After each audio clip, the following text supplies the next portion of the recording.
Chapter 1. Everyone in the capital's high society knew that Ethan Blackwood, CEO of the Blackwood Group, went through women one after another, with none lasting more than a year. Iris Thorne was the one who had stayed by his side the longest, serving as both his chief secretary and his secret lover. On the 1000th day of her dual role, Iris was dutifully waiting for Ethan to finish a blind date with a socialite. While on the expressway, the socialite called to say her car had broken down. Ethan immediately ordered Iris out of his car and turned around to pick the other woman up. His reason was that he didn't want his date to be in a bad mood if she saw Iris. Suddenly, Iris wanted to leave. Outside the Real Hotel, a black Maybach sat parked quietly. In the back seat, Iris Thorne, dressed in a black business suit, typed furiously on her laptop, her long, fair fingers flying across the keyboard as she replied to work messages. Suddenly, an automated email popped up in her system inbox, wishing her a happy birthday. She froze for a moment, then expressionlessly closed the email, her gaze turning slightly unfocused as she stared at the hotel entrance. She had almost forgotten what a special day it was. It was her 25th birthday. It was also the 1000th day since she had become Ethan Blackwood's chief secretary. Yet here she was, waiting for Ethan while he was on a blind date with another woman. She glanced down at her watch. Based on her understanding of Ethan, if he wasn't satisfied with the date, he should be coming out around now. Sure enough, the next second, a remarkably handsome figure emerged, a pretty young woman standing beside him, dressed in the typical style of a high society heiress. The two seemed to have gotten along well. The woman looked reluctant to see him go, holding his hand as if trying to keep him there. A faint smile played on Ethan's handsome face, but his brow furrowed almost imperceptibly. Iris immediately understood his signal. She snapped her laptop shut, grabbed an umbrella, and walked briskly toward him. "Mr. Blackwood, you're going to be late for the meeting with Apex Corp." At her words, Ethan flashed the young woman an apologetic smile. As expected, she didn't try to stop him further and reluctantly let go of his hand. However, when her eyes fell on Iris, her expression was tinged with contempt and disdain. She knew who Iris was, of course. Who in the capital didn't know about Ethan Blackwood's beautiful and highly capable chief secretary? She was both his top aide and his secret lover. Still, she had never imagined that this Iris Thorne, knowing full well that Ethan was inside on a blind date with a potential marriage partner chosen by his family, could wait outside so calmly. She truly was Ethan Blackwood's well-trained lapdog. Iris noticed the hostility and scorn in the woman's eyes, but showed nothing, quietly taking Ethan's suit jacket as they left. Once the car door closed, the Maybach sped away, leaving the hotel behind. In the back seat, they sat with a distance between them, but Iris could still smell the perfume on him. It must have been the other woman's. Her expression faltered for a second before returning to normal. "Were you not satisfied with this Miss Ashton either, Mr. Blackwood?" she asked. Ethan glanced at her. "Do you think she's suitable?" Iris gave an objective assessment. "Miss Ashton has an excellent family background and is quite beautiful. She's a good match for you." At some point, Ethan had moved closer. His hand snaked out and squeezed her waist, his voice low and intimate. "Is that so? I thought she wasn't nearly as beautiful as you." A tickle ran through her waist, and Iris instinctively tried to move away. Seeing her resistance, Ethan's handsome brow creased slightly. The car fell silent. Ethan didn't have the energy to probe Iris's thoughts. He had just gotten off a flight from London and been immediately dragged into this blind date by his father. He closed his eyes, his fatigue palpable. But he had barely closed them for 5 seconds before a pair of slender hands began to gently massage his temples. After nearly 3 years with him, Iris knew what Ethan needed with just a single glance. The ruthless and heartless heir of the Blackwood family now lay back lazily in Iris's arms, enjoying her gentle massage. It was a long drive. After she had massaged him for over 10 minutes, Iris noticed his breathing had become slow and even, and she assumed he had fallen asleep. Just as she was about to pull her hands away, Ethan's eyes snapped open. He reached out and caught her delicate right wrist, his hands playing with it idly. His usually sharp gaze had softened with this moment of relaxation. "I remember it's your birthday today, isn't it?" he asked in a low voice. Hearing this, a flicker of surprise crossed Iris's eyes. She never expected him to remember. She nodded calmly. The next second, she heard him ask, "What do you want?" He must have been in a good mood to ask her so cordially. In the past, he would simply have the CEO's office buy her a gift and have it delivered. Iris lowered her gaze, looking at the way he was staring at her intently. Something she had planned to bring up officially at the office tomorrow slipped out ahead of schedule. "Mr. Blackwood, I want to leave." Chapter 2, as soon as she said it, even the driver, who had been focused on the road, let the steering wheel slip in his hands. Ethan's expression, however, remained unchanged. "You want a break?" "No," Iris said quietly. "I want to resign."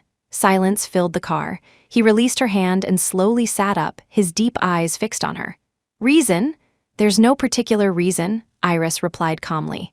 "I just don't want to do this anymore." At 23, she had dived headfirst into his tender trap, believing she had found a love that would last a lifetime. But 3 years had passed, and Iris had finally come to terms with her role. To her, Ethan Blackwood was her entire world. But to him, she was merely a competent secretary and a suitable lover. Her presence was a bonus, but her absence would not be a loss. She could be replaced by anyone at any time. It wasn't that Iris hadn't fantasized about a future with him.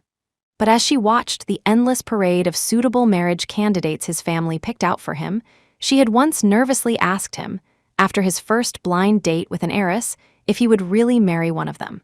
He had just climbed out of her bed then. He looked at her, smiling, yet his eyes seemed to mock her for asking such a foolish question. "What else?" he had said. Yes, what else? A man of his status was expected to marry a socialite from an equal standing.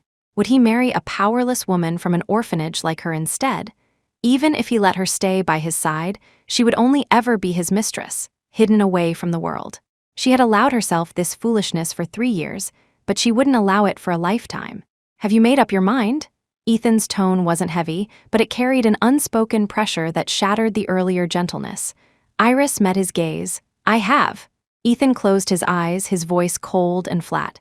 "Suit yourself. I'll have HR start recruiting tomorrow." The tension in Iris's heart eased, but a complex bitterness settled in its place. Just as she thought, the position of his secretary could be filled by anyone. She lowered her eyes and said no more. The once intimate atmosphere in the car instantly grew heavy and oppressive. A few seconds later, Ethan's phone rang. It was the woman from his blind date, her voice sickeningly sweet. "Mr. Blackwood, my car broke down. Could you come back and pick me up?" Ethan was silent for a few seconds before murmuring and hanging up. He then gave the driver a clipped order. "Go back for Veronica Ashton. Pull over up ahead first." Then he turned his cold gaze on Iris. "It's inconvenient for you to be in the car. Get out here and take a taxi home." Iris's body went rigid. They were on an expressway, and he was actually planning to abandon her here, as if his decision wasn't cruel at all. Ethan's expression was indifferent. He didn't even glance at her, his tone as merciless as if he were dealing with an opponent at a negotiating table. "Don't waste time. Get out now." Iris's usually calm breathing suddenly became ragged. He wasn't even satisfied with that Veronica Ashton, yet he would still abandon her on this dangerous expressway for the woman's sake. Of course. One was a high society lady he was dating, the other was a disposable secret lover. This was exactly what he should do. "Yes, Mr. Blackwood." Her eyes reddened slightly, but Iris forced her breathing to steady and obediently opened the door and stepped out. Sometime while they were driving, a torrential downpour had started. She hadn't even taken an umbrella. She walked alone in the rain, a picture of desolate misery. Inside the Maybach, the driver looked at the defiant woman ahead, who looked as if she might be blown over by the wind at any moment. He couldn't help but say, "Mr. Blackwood, you can't hail a taxi on the expressway. And it's raining so hard. I think it's the first day of Miss Thorne's period. She even stopped at a pharmacy to buy painkillers while she was waiting for you." Hearing the driver's plea, Ethan closed his eyes, his voice glacially cold. "Am I your boss, or is she? Say one more word, and you can get the hell out too." Terrified, the driver didn't dare say another word, fearing he would lose his job. He quickly started the car. The car sped past Iris, splashing her with a wave of muddy water. Watching the vehicle drive away without a second thought, Iris couldn't help but let out a bitter laugh. A dull ache began to throb in her lower abdomen. She suddenly remembered a time, long ago, when she had gone to a mountain resort to negotiate a deal for him. She had finished at midnight and couldn't find a taxi. Just as she was despairing, she saw Ethan's car pull up. He had driven all the way there just to pick her up. When he learned she was on her period, he had pulled her into his arms and condescended to gently rub her stomach with his large hands, over and over. She had been so moved back then, convinced that he had truly cared for her. Looking back now, she realized it was just his way of handling a lover. He would spoil her when she was obedient and discard her without a thought when she wasn't. Iris, oh Iris, how could you be so foolish as to take 3 years to see the truth? Iris walked in the rain for a full hour before the abdominal pain became too much, and she collapsed on the expressway. Fortunately, a passing car found her and took her to the hospital. Lying in a hospital bed with an IV drip in her arm, Iris stared at the moon through the window, her eyes red. She couldn't sleep all night. The next morning, as dawn broke, she pulled out the IV needle, freshened up in the restroom, and took a taxi to the office. Her first order of business was to submit her resignation letter to the HR department. She had expected a quick response, but by the end of the workday, she had heard nothing. When Iris went to inquire, she was told that her resignation had been held up by Ethan Blackwood himself. Chapter 3, she had no desire to see Ethan again. She had even delegated her duties that required entering the CEO's office to others. But with her resignation stalled at this final hurdle, she had no choice but to knock on his door. "Mr. Blackwood, is there a problem with my resignation letter?" Ethan looked up, his gaze cool. "Of course there is," Iris asked patiently. "What is it?" "A year ago, you were made the legal representative for one of Blackwood's subsidiaries.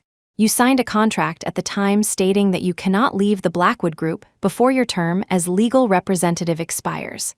I checked, and there are still 3 months left on the contract, which means I can only approve this resignation in 3 months. Iris was silent for a long moment before she replied, "In that case, I will come to you personally for my resignation letter in 3 months. Her eagerness to draw a line between them made Ethan sneer. After she left the CEO's office, news of her impending departure spread like wildfire through the executive suite. Everyone was shocked at first, then reluctant to see her go. The junior secretaries she had personally trained gathered around her desk with red eyes. "We'll miss you so much, Chief. You're the only one in this office who truly understands Mr. Blackwood. We don't know what we'll do without you." Iris offered a faint, polite smile. "It's just a matter of practice makes perfect. You'll get the hang of it if you work with him more." "What chance do we have? Look at Fifi White. The moment she heard you were leaving, she's already brought coffee into the CEO's office 3 times. She can't wait to climb the ladder." Iris looked up and saw Fifi, her makeup impeccable, knocking on the CEO's door with a coffee tray, a look of eager anticipation on her face. In the past, seeing this would have made her put on a brave face at work while her heart ached for days. But now, she merely glanced over and said nothing. She had to force herself to let go. From now on, whoever the woman by Ethan Blackwood's side was, it had nothing to do with her. That afternoon, Iris received an internal call from Ethan, telling her to accompany him to a business dinner that evening. He had someone send over a long green velvet dress, which was clearly expensive. When it came to such things, Ethan had never been stingy. That evening, she wore the dress and attended the dinner on Ethan's arm. Just as they got out of the car, they ran into a CEO whose company worked with Blackwood Group. After greeting Ethan, his eyes landed on Iris, a look of admiration in them. He then teased, "Miss Thorne, you've been with Mr. Blackwood for 3 years, and you just keep getting more beautiful." Iris smiled faintly. "You're too kind." The man then added, "But that Mr. Stone from Keystone is here tonight. Mr. Blackwood, are you sure you want to let Miss Thorne out in the open?" Ethan's voice was cold. "It's just her job." At the mention of Mr. Stone, Iris's face stiffened, and she instinctively looked at Ethan. Rick Stone was a notorious profligate brat in the capital circles.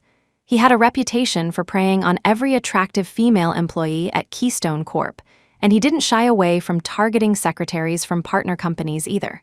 In the past, Ethan would never have taken her to any event where Rick Stone was present. But today, suppressing her unease, Iris walked in with him. Sure enough, as soon as they entered, Iris spotted Rick Stone's slimy face. Knowing what would happen if he noticed her, she tried to stay out of sight, but his eyes quickly locked onto her.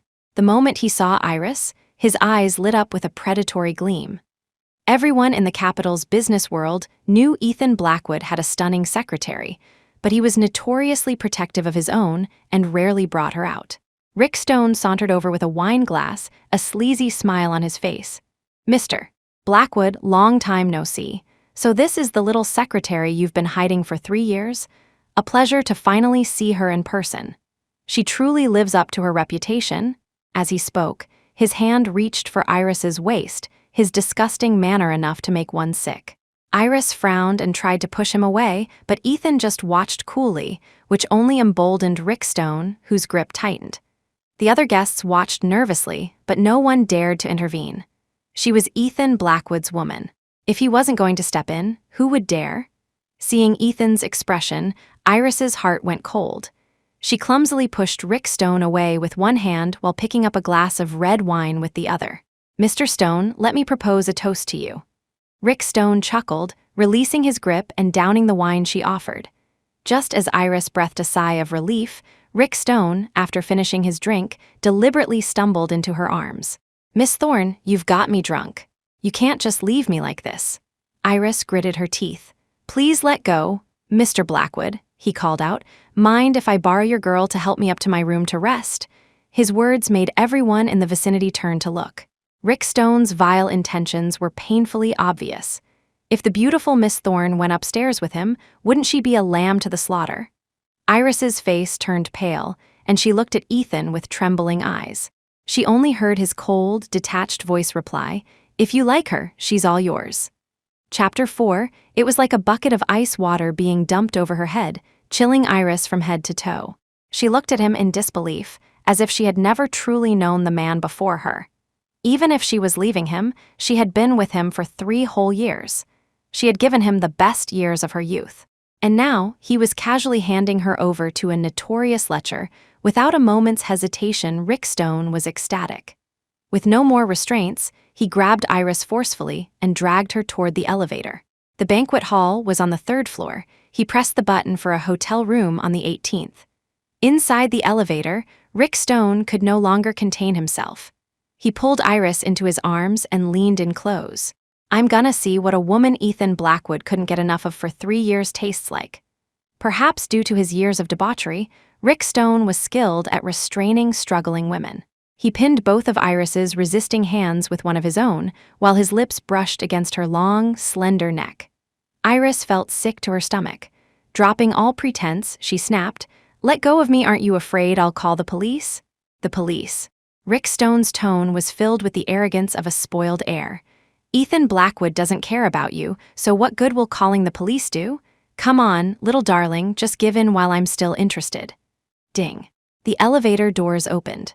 Rick Stone roughly dragged her out and toward his room. Iris struggled with all her might but couldn't break free.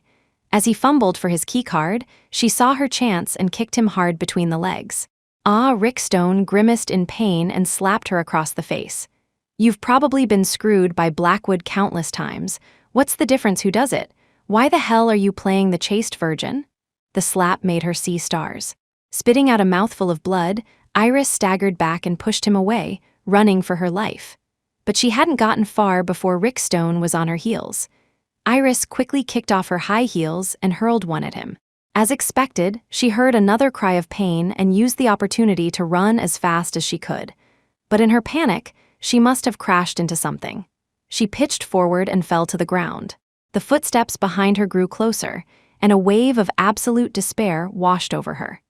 Just as she was steeling herself for a fight to the death, a pair of expensive leather shoes appeared in her line of sight.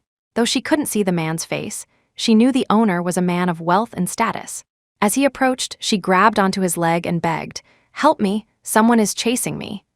Julian Kingsley looked down at the young woman clinging to him and frowned slightly. At his age, he rarely meddled in others' affairs and was about to signal for his 2 bodyguards to pull her away. But when Iris looked up at him, his pupils contracted sharply. The bodyguards, too, were stunned when they saw her face. Before anyone could react, Julian Kingsley said in a low voice, "Take care of it." His men immediately headed down the hallway. A moment later, Rick Stone's abusive shouts fell silent. Julian helped Iris to her feet. Seeing that her rescuer was a gentlemanly middle-aged man in his 40s or 50s, she thanked him profusely. Fearing that Rick Stone might return, she quickly bowed her thanks and hurried toward the elevators. She completely missed the look in Julian Kingsley's eyes as he watched her go, a look of joyous rediscovery. The resemblance, it's uncanny. Downstairs in the hotel lobby, the driver held an umbrella, following nervously behind Ethan Blackwood. He didn't dare breathe too loudly for fear of angering his boss further. Normally, Ethan would stay at these functions for at least an hour or two.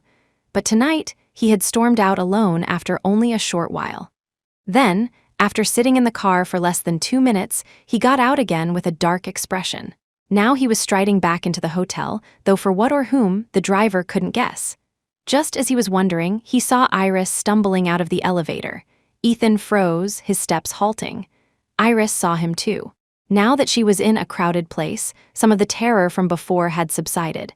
She took a deep breath and walked toward him. Seeing her emerge, a flicker of surprise crossed Ethan's eyes. He quickly scanned her over. Her clothes were intact, but there was a red mark on her cheek. He frowned. "You!" slapped. The crisp, loud sound of a slap echoed through the lobby. Ethan was caught completely off guard, his head snapping to the side. Iris's other hand was trembling. Fighting back the urge to cry, she turned and rushed out of the hotel. Everyone in the lobby turned to stare at the commotion. Ethan stood rooted to the spot, his expression shifting from disbelief to pure rage. That woman dared to hit him. He ground out her name through clenched teeth. Iris Thorne. Chapter 5. Iris left the hotel, hailed a taxi straight back to her apartment, and buried herself under the covers where she cried her heart out. The shock, the terror, and the relief of her narrow escape replayed in her mind over and over. Even knowing that Ethan saw her as nothing more than a disposable lover, she had never imagined he would one day toss her away like a plaything. Her voice grew hoarse from crying. It was a long time before her trembling finally subsided. After the cathartic cry, her mind felt clearer. She lay flat on her back, staring blankly at the ceiling with red-rimmed eyes. 3 years. She had been by his side for 3 whole years, ever since she graduated from university. At first, he was just her unattainable boss. Then came the heart-stopping moment when, after pulling an all-nighter with him at the office, she woke to find him watching her with a smile in his eyes. Later came the intimate nights when he would whisper "darling" in her ear. And now, this being discarded without a second thought. Tonight, he had slapped her awake with the cold, hard truth. "Iris, did you really think you were someone special in his eyes?" She closed her eyes and calmly got up to take a shower. Perhaps the night had been so harrowing that it had drained all her energy. Iris had thought she wouldn't be able to sleep, but after her shower, she fell asleep almost as soon as her head hit the pillow.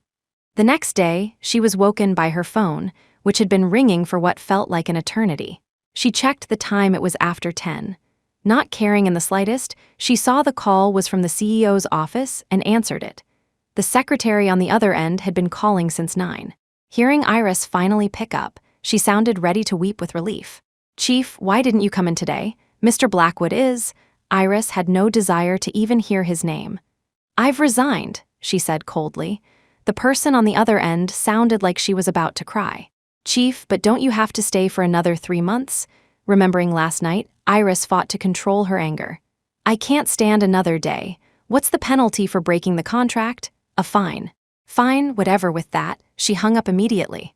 Back in the CEO's office, the secretary hung up and turned to face Ethan Blackwood, whose face was already a thunderous shade of black. "Mr. Blackwood," she said hesitantly, "Miss Thorne says she's not coming back." Ethan's dark eyes were bottomless pits. After a long moment, he let out a cold laugh. Iris thought they wouldn't bother her again, but she had underestimated Ethan Blackwood. A few minutes later, her phone rang again. This time, it was the Blackwood Group's lawyer. "Miss Thorne, according to the legal representative transfer agreement you signed a year ago, if you leave the group during the contract period, you are required to pay a $6 million breach of contract penalty. Mr. Blackwood said he is giving you one last chance. Please come to the office immediately." Hearing this, Iris shot up in bed. She never thought Ethan would pull a move like this. $6 million? How could she possibly afford that?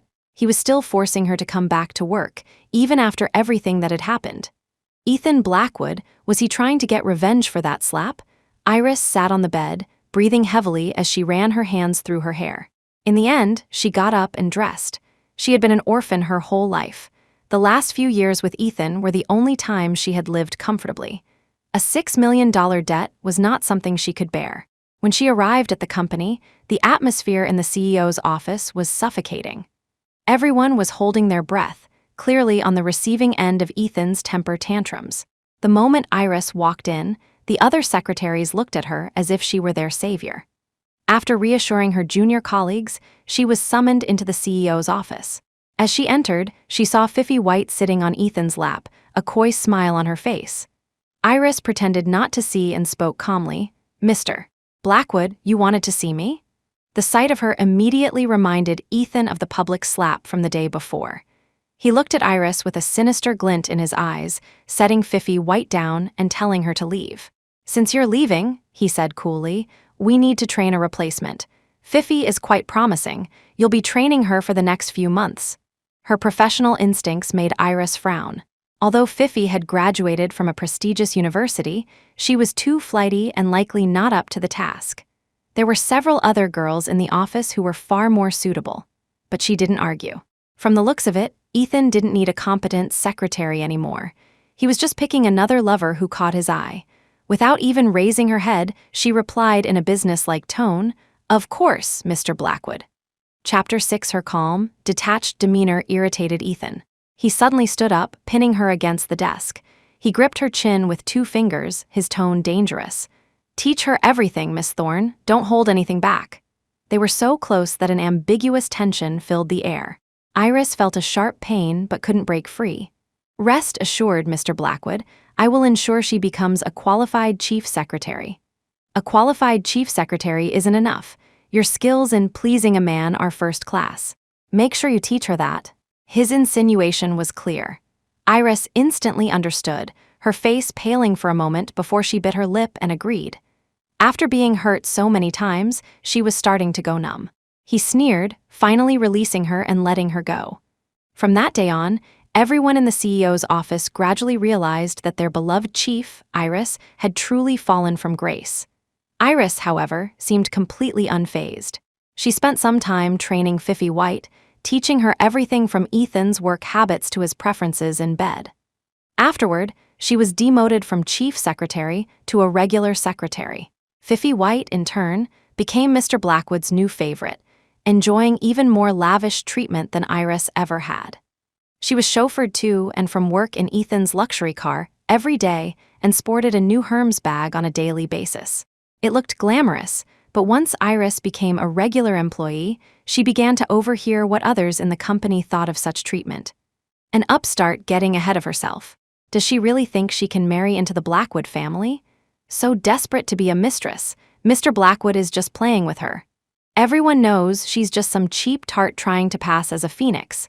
The more Iris heard, the clearer her own image over the past 3 years became.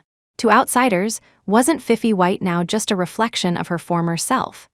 A Cinderella dreaming of marrying into a wealthy family, a cheap tart desperate to be a mistress. Everyone knew Ethan was just toying with them, ready to move on to the next one when he got bored. And yet, Iris had naively believed he had genuinely cared for her. Iris, the group's Harbor Island Hotel, is hosting an ice-themed launch event. Mr. Blackwood will be attending. Go and check on the progress. In the CEO's office, Fifi White emerged from Ethan's private office, her face flushed, and gave Iris her orders. Having grown used to running errands these past few days, Iris simply nodded. But then she saw the red mark Fifi was deliberately showing off on her neck. A lump formed in Iris's throat, and she turned and walked away. She remembered the countless times she had been intimate with him in that very office. A faint ache pricked her heart. Perhaps it was because she finally understood that, to Ethan Blackwood, she and Fifi White were one and the same. Arriving at the event venue, Iris focused on her work. After observing for a while, she felt they didn't have enough ice blocks and went with some other staff to the cold storage room to get more. She worked tirelessly all afternoon to get everything set up. Fifi finally arrived late, arm in arm with Ethan. Iris's clothes were damp and she looked disheveled. Ethan frowned at her for a second before quickly looking away.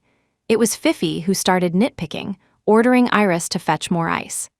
Iris had no choice but to turn and head back to the cold storage room, missing the malicious smile on Fifi's face. Inside the cold room, Iris was dragging the last block of ice out when she tried the door and found it was locked from the outside. "Open the door, is anyone there?" No matter how hard she knocked, no one answered. There was no signal on her phone. After standing for just a few minutes, her entire body began to feel frozen. Surrounded by the biting cold, her heart sank. Iris huddled on the floor, hugging her legs tightly, but she was still shivering uncontrollably. Was she going to freeze to death in here? At a time like this, the first person who came to her mind was, impossibly, still Ethan Blackwood. She remembered another event long ago when she had been accidentally locked in a basement warehouse. Back then, Iris had also thought she was done for. But in the end, it was Ethan who noticed she was missing and had everyone search for her until they found her.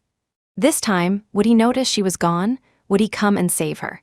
Iris waited for a long, long time, but no one came.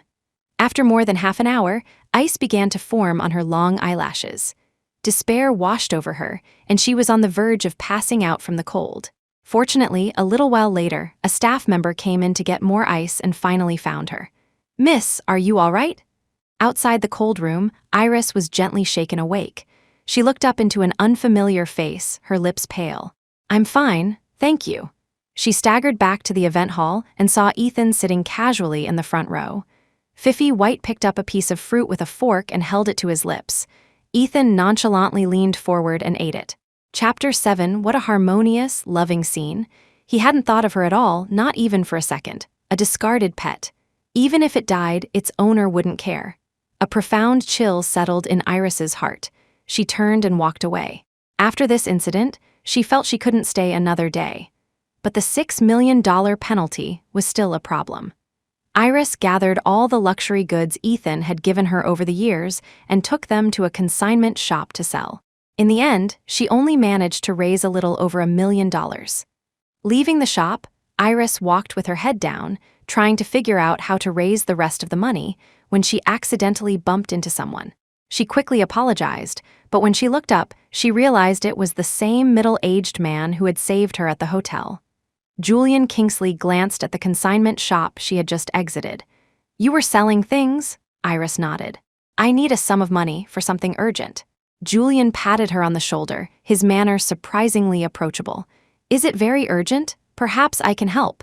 His familiarity made Iris a little uncomfortable. She shook her head. "No, thank you."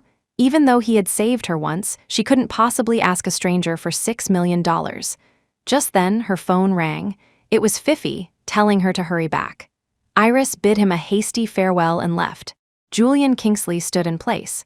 He slowly opened the hand that had patted her shoulder. A single long, black hair lay quietly in his palm. Another week passed.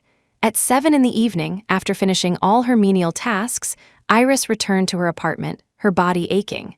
The moment she walked in, a familiar scent hit her and she froze. On the living room sofa, the figure was indeed there.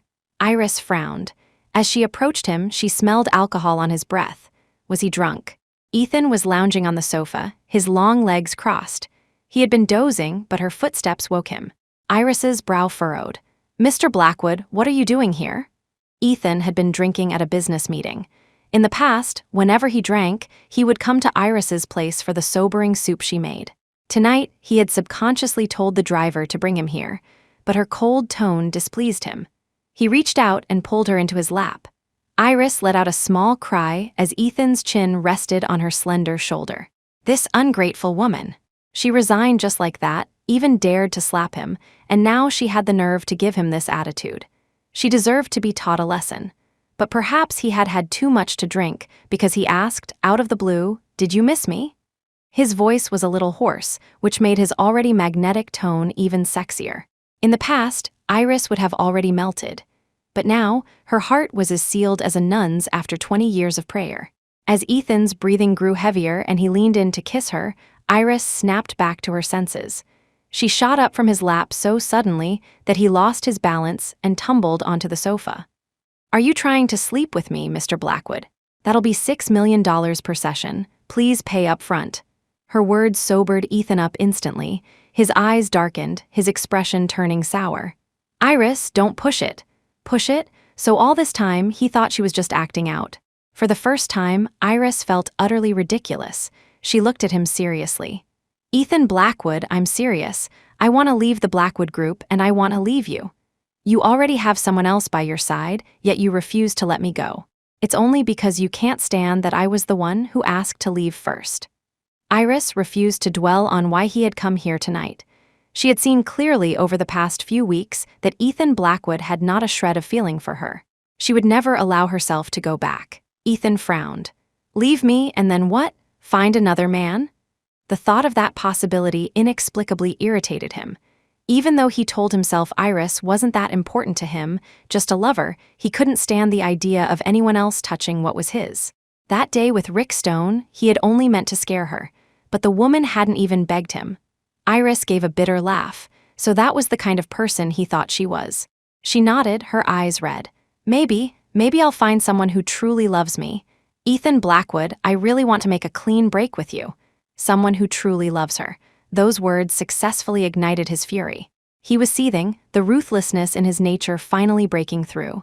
If you're so desperate to draw a line, what are you still doing here? I bought this apartment. Get out. Chapter 8. Iris looked at him quietly, her eyes moist, but she didn't answer. She remembered 3 years ago, when she had just moved in. A recent graduate, she had felt awkward living in a house someone else had bought. But Ethan had told her then, "Didn't you say you've never had a home? Darling, from now on, this will always be your home." And now, he was telling her to get out. A dense, sharp pain pierced her heart. Ethan always knew exactly where to strike. Iris let out a self-deprecating laugh and turned to leave without another word. Outside, night had fallen and a light rain had begun to fall. The October weather was already a bit chilly. Iris walked down the street in her thin clothes, yet she felt no cold. Nothing could be colder than her heart. She couldn't stop thinking about the last 3 years, and a wave of bitterness stung her nose. She forced back the tears, the chill in her heart finding no outlet. Behind her, a Rolls-Royce that had been following her suddenly accelerated and pulled up beside her. Julian Kingsley rolled down the window. A few strands of his hair were gray, but he still looked refined and authoritative. He smiled at her. Need a ride? Iris was stunned. She couldn't believe she had run into him again, and that he had once again found her in such a sorry state. Before she could answer, Julian had his driver open the door for her. She had no choice but to get in. Thank you. Then she remembered she didn't even know his name. I'm Iris Thorne. May I ask your name? Julian Kingsley looked at her face and said, Julian Kingsley. The name was like a clap of thunder. Iris's heart instantly clenched. Julian Kingsley, the legendary, mysterious richest man in Sterling City. She had guessed his status was extraordinary, but she never imagined her savior would be such a major figure. But why would a man as rich and powerful as Ethan Blackwood help her again and again? Could it be that he was also taken with her face? Iris was on high alert now. She quickly said, Mr. Kingsley, you can just drop me off at the next intersection. Julian smiled as if he could read her thoughts. He looked at her face with a hint of nostalgia in his eyes. After a few seconds, his voice seemed to drift from far away. Did you know, you look so much like your mother? Her mother? She was an orphan. She didn't even know who her mother was. And now a complete stranger was telling her she looked like her. She frowned.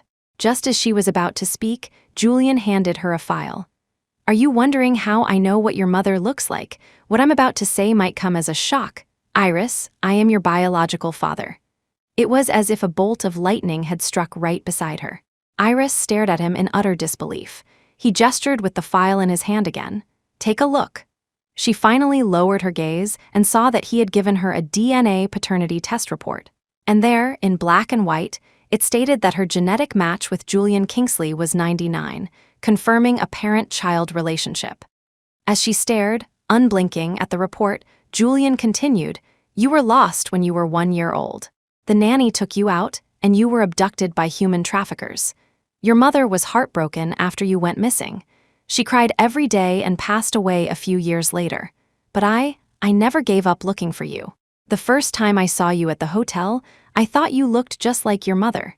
Later, outside the consignment shop, that wasn't a chance encounter. I waited there for you on purpose to get a strand of your hair for a DNA test. The results didn't disappoint me. Iris, I've been looking for you for 24 years. If I hadn't found you soon, I think I might have gone mad. I know you haven't had an easy life all these years. It's my fault. I'm sorry it took me so long to find you. Iris still hadn't processed this new reality. She just looked up at Julian Kingsley, this father she had never met. She could never have imagined that just as she was kicked out of one home, she would find her real one. She had never been one to cry, but tears were now streaming down her face, as if to wash away all the grievances of the past years. Julian gently wiped her tears away, his own eyes red. Iris, come home with Dad. Chapter 9. The next day, when Ethan Blackwood arrived at the office, he noticed Iris was absent again. Remembering last night, his eyes were dark with gloom. He impatiently buzzed for a secretary from the CEO's office. Call Iris Thorne and tell her to get to work, he ordered coolly. To his surprise, the secretaries just exchanged glances, their expressions troubled. No one moved. Mr. Blackwood, Miss Thorne, she might not be coming back. Ethan sneered. Don't worry. She can't afford the penalty. The secretaries fell silent. That's when Ethan realized something was wrong, his sharp gaze fixed on them. Speak, the head secretary closed her eyes as if preparing for execution. Mr. Blackwood, this morning, the finance department received a wire transfer of exactly $6 million from an anonymous account. The sender said it was to cover Miss Thorne's breach of contract penalty. We tried to call Miss Thorne to confirm, but her phone is no longer in service. Hearing this, Ethan's face turned frighteningly dark, his hawk-like eyes smoldering. That $6 million couldn't have come from Iris herself. So who? He remembered what she'd said last night about finding someone who truly loved her. Who else could it be but a man? No wonder she was so desperate to leave. She had already found her next meal ticket. Rage surged through him. He violently threw the file in his hands. What are you still standing here for? Get out and find her. He was going to find out just who had given this woman the audacity to defy him. For the rest of the day, Ethan was a ticking time bomb, the pressure in his office so low no one dared to look him in the eye.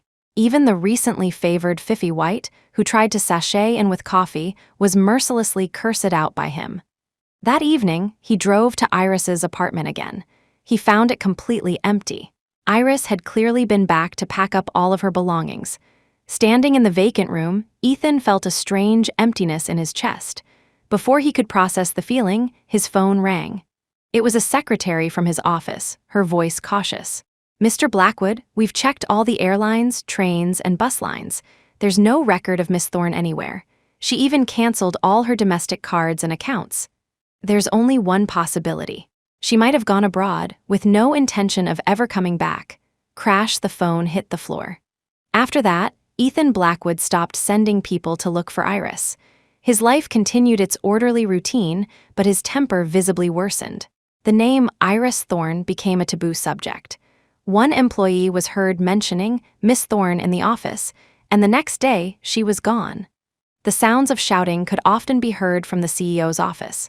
A group of senior and middle managers would stand before him, trembling, as he regularly tore them to shreds. Director Lee, from this PowerPoint, I can only assume you think your competitors are elementary school students. You dare bring me this kind of proposal. Did you write it by rolling your face on the keyboard? Get out, all of you. Get out. The staff in the CEO's office watched silently as the directors scurried away, their hearts pounding. They all missed the days when Miss Thorne was around. Even other CEOs in the capital's business circle were affected by Ethan's volatile mood. Companies that partnered with the Blackwood Group found their profits squeezed as if he had never seen money before. Companies that competed with them were attacked with the ferocity of a rabid dog, pushed to the brink of bankruptcy. Ethan himself was oblivious to his own behavior until even the retired Theodore Blackwood Sr. couldn't stand it anymore and stepped in. He ordered Ethan to mend his relationships with the other established families.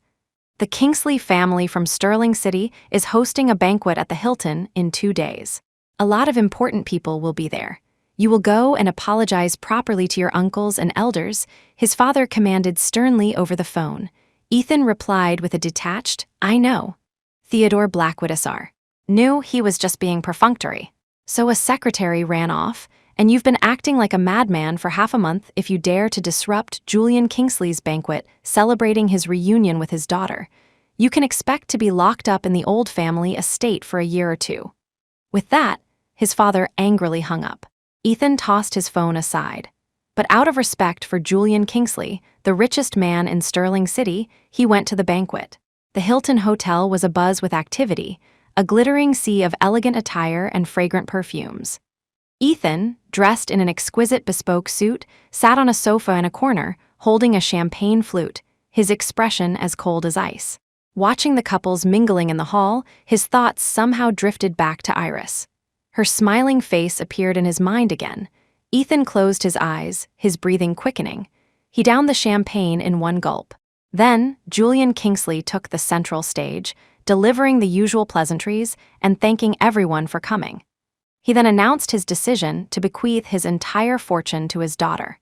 Amidst a chorus of shocked and envious murmurs, Ethan remained uninterested. Just as he was about to step outside for some fresh air, he heard Julian say, "And finally, please join me in giving a grand welcome to my long-lost, treasured daughter." At these words, Ethan's steps faltered. He instinctively looked up. As Julian finished speaking, the grand doors swung open. The lights in the hall dimmed, leaving only a single spotlight. Surrounded by a phalanx of bodyguards, Iris, dressed in a stunning red evening gown and wearing a dazzling jeweled tiara, slowly walked toward the stage. Chapter 10, when he saw the radiant face on the stage, Ethan was so stunned his breathing hitched. Fortunately, he was standing in a dim corner, so no one noticed his reaction. Ethan stared fixedly at the elegant figure on the central stage, barely able to believe his eyes. Iris Thorne, the woman who had been with him for 3 years, was the long-lost only daughter of Sterling City's richest man, Julian Kingsley. The Kingsley family had always been shrouded in mystery, and its patriarch, Julian Kingsley, was a recluse who rarely appeared in high society. It was said that after his wife and daughter disappeared years ago without a trace, Julian was so devastated that he withdrew from public life. Julian and Mrs. Kingsley had been childhood sweethearts who grew up together, their arranged marriage a happy and loving one, making its tragic end all the more poignant.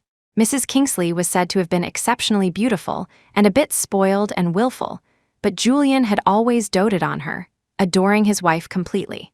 Looking at Iris's stunning face, Ethan could easily imagine the former splendor of Mrs. Kingsley. In the end, wasn't it Iris's exquisite beauty that had first captured his pity and attention? Ethan knew that Iris had been an orphan with no one to rely on. That was why she had been so devoted to him after they met, because all Iris had ever wanted was a home. Thinking of how she had been so obedient and accommodating to him over the years, a pang of regret struck Ethan. If Iris hadn't been lost, if she hadn't grown up in an orphanage but in the Kingsley household, she would probably have been a bit spoiled and willful, just like her mother. If that were the case, their meeting wouldn't have been like it was 3 years ago, with Ethan easily charming a naive Iris. Perhaps they would have met at a high society banquet, or even at one of the blind dates his father had arranged for him. If that were the case, would Iris still have fallen for him at first sight? Ethan wasn't sure. But the mere thought of Iris falling in love with another man, kissing him, holding him, and doing even more intimate things made his chest tighten uncomfortably. Meanwhile, Iris stood on the high central stage, looking out over the guests in the banquet hall, her heart perfectly calm. Everyone present today was a person of wealth and status, but after 3 years with Ethan, she was long accustomed to such occasions and such powerful people. The Blackwood family was one of the most prominent in the capital. As the heir apparent who held all the power, Ethan was naturally arrogant. In business, he was known for being ruthless and unforgiving. In private, he tolerated no dissent and looked down on everyone. Aside from his parents, Theodore and Mrs. Blackwood Sr., there were few people in the entire capital who could make Ethan Blackwood willingly bow his head, let alone fear them. Ethan had never known the meaning of subservience.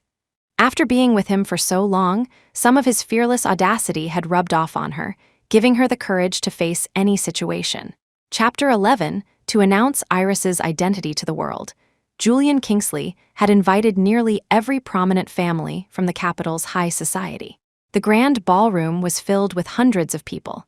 But even as Iris stood on the high stage, her eyes immediately found Ethan's figure in the corner. She hadn't seen him in half a month, but he was still as noble, cold, and devastatingly handsome as ever. Iris couldn't help but laugh at herself inwardly. It seemed her departure had had no effect on him whatsoever. That was right. To him, she had always been disposable. But now, facing his divine looks again, her heart remained unmoved. Feeling Ethan's sharp gaze on her, Iris didn't look back. But she couldn't help but wonder what he was thinking, now that he knew she was the Kingsley heiress. Would he feel even a flicker of regret for his past actions? After all, hadn't he kept her by his side, nameless and unrecognized, precisely because he saw she had no one else to rely on? The only women who could stand by his side openly were those whose families were his social equals. Now, Iris had the status to be his equal, but she no longer wanted to stand by his side. She just wondered if he felt any regret now. After greeting the crowd alongside her father, Iris used the excuse of feeling unwell to leave the ballroom early. Even after all these years, she still hadn't gotten used to the spotlight of high society. Even during her 3 years with Ethan, she had rarely attended such large-scale events. She was too beautiful, and inevitably became the center of attention. Ethan disliked others staring at her, and she herself disliked the feeling of being put on display. So, most of the time, she played the role of a supportive partner behind the scenes. Julian was very indulgent with his long-lost daughter. Every time he looked at her face, he couldn't help but be reminded of his late wife. So, when Iris showed no interest in socializing, Julian let her be. Looking at his rediscovered daughter, Julian's eyes filled with paternal love. Iris was so much like her mother. Back then, his wife had also disliked these superficial high society gatherings. She would always walk into the ballroom gracefully on his arm, only to disappear into a corner to chat with her friends. Thinking of his wife, Julian's expression darkened. He had failed her in the end. So now that he had found their daughter, he would never let Iris suffer the slightest injustice. Seeing someone approach to offer a toast, Julian quickly masked his sadness and put on a polite smile. The newcomers were Arthur Sterling, an old friend of many years, and his only son, Dr. Miles Sterling. Arthur clinked his glass against Julian's. "Julian, my old friend, congratulations. After all these years, you've finally found your beloved daughter." Miles followed suit, touching his glass to Julian's. "Congratulations, Uncle Julian." Arthur couldn't help but sigh. "Iris, she looks so much like a young Susan. For a moment, even I was taken back." Julian smiled and nodded without a word. "To think, we all grew up together. Now, in the blink of an eye, 30 years have passed, and our children are all grown up. And Susan is no longer with us."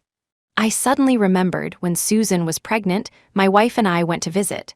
Susan joked that we should join our families through marriage, to make our bond even closer. Who could have known what would happen later? Arthur's tone was filled with nostalgia, as if he were truly lost in memories of the past. Susan was Mrs. Kingsley. Hearing this, Julian smiled reassuringly. How could he not understand the subtext in Arthur's words? Arthur had brought his only son to congratulate him for one very obvious reason.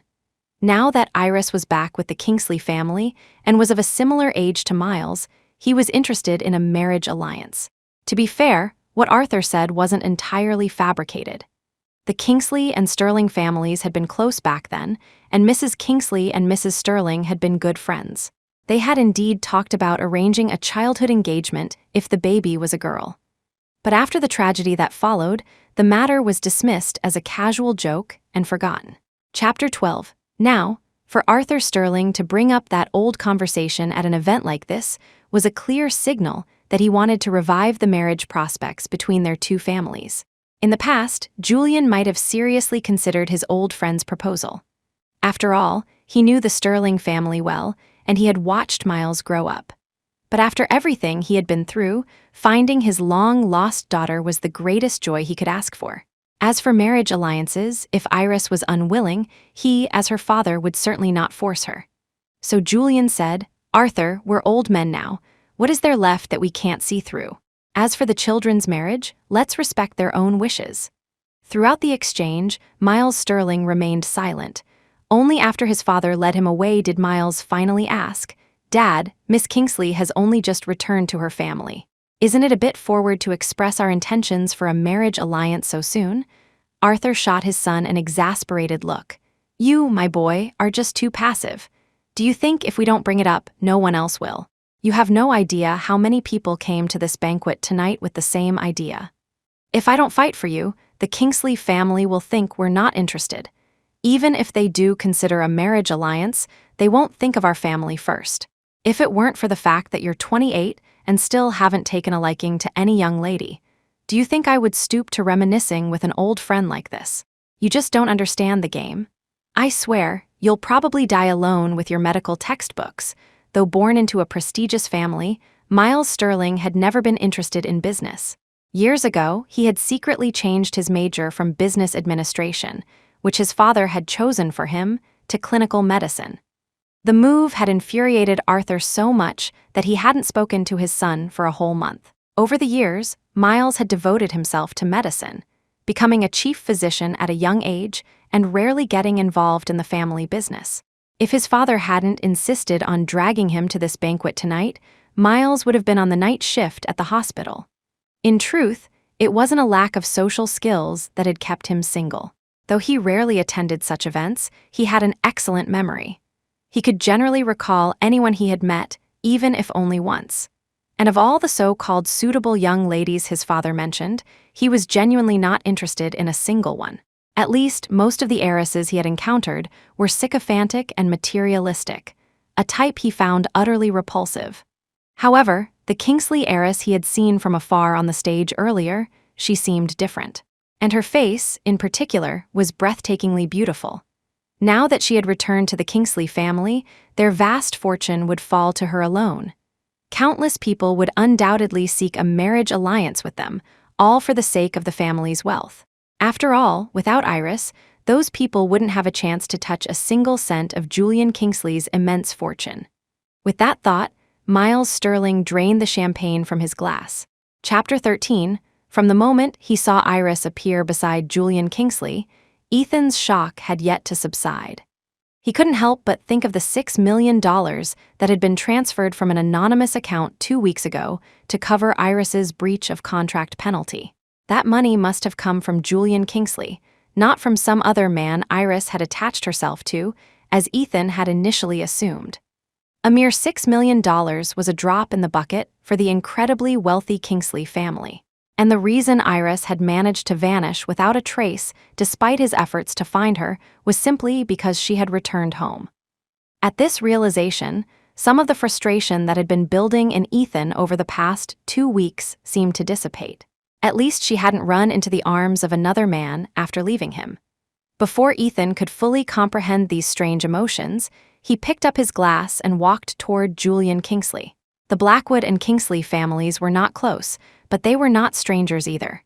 So, when Julian saw Ethan approaching, he still clinked glasses with him. Ethan skipped the generic congratulations and went straight to the unspoken matter between them. Mr. Kingsley, about the $6 million you transferred to the Blackwood Group's account the other day, I'll have it sent back to you.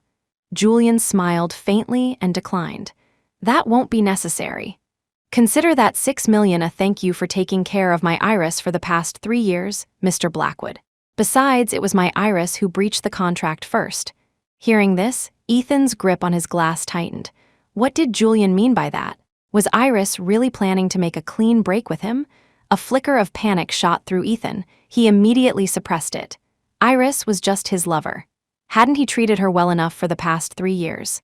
Ethan had never been stingy with her materially. He had always given her the best of everything. As long as she was obedient, was there any request of hers he hadn't fulfilled? Ethan felt that, aside from a formal title, he had never wronged Iris in any way. Moreover, in terms of her career, he had personally mentored her for 3 years, transforming her from a naive university graduate into the capable professional she was today. The skills and experience Iris had gained under him were worth far more than $6 million. As for a formal title, that was something Ethan had never cared about. His own parents' marriage was a business alliance. For years, they had treated each other with polite distance, and his mother had always turned a blind eye to his father's affairs on the side. So, from a young age, Ethan had understood one thing: he had no say in his own marriage. He could only marry a woman from a family of equal standing, one whom his parents approved of. Influenced by his family environment, Ethan's understanding of love and marriage had been warped since childhood. Thus, he never considered a formal title to be important. To him, keeping Iris by his side and providing her with a luxurious lifestyle was his way of expressing love. What Ethan hadn't realized yet was that his inexplicable anger, panic, and even his despicable actions were all because of his extraordinary feelings for Iris. He had fallen in love with her long ago. Chapter 14, Julian Kingsley had already thoroughly investigated the nature of Ethan and Iris's relationship over the past 3 years, and what exactly Ethan had done to her. He didn't know Ethan Blackwood all that well personally, but he had heard about the storm he had recently stirred up in the business world. Counting the days, it coincided perfectly with when he had brought Iris back to the Kingsley family. Though Julian's expression remained calm, he saw the situation clearly. Although his methods were deplorable, Ethan Blackwood did indeed have feelings for his precious daughter. As for Iris, though she hadn't said it outright, Julian could see from her melancholic demeanor that she clearly wasn't over Ethan. The Blackwood family and the Kingsley family were, more or less, social equals. But Ethan's approach to relationships was something Julian simply couldn't condone. He sighed inwardly, thinking that Ethan had truly inherited all of his father's worst traits. Despite this, Julian's earlier thanks to Ethan had been sincere. For the past 3 years, Iris had indeed been under Ethan's protection. But then Julian remembered seeing that scumbag Rick Stone trying to defile Iris at the hotel, and his eyes grew cold. A month ago, after confirming that Iris was his biological daughter, Julian recalled their first meeting, when Iris had clung to his leg in terror to escape Rick Stone. He immediately launched a secret campaign against Rick Stone's Keystone Corp and the Stone family. But halfway through, Julian received a report that Rick Stone had recently been ambushed and was now recovering in the hospital. Julian was stunned. Besides him, someone else was going after Rick Stone. He had his people investigate and discovered that the person behind the attack was none other than Ethan Blackwood.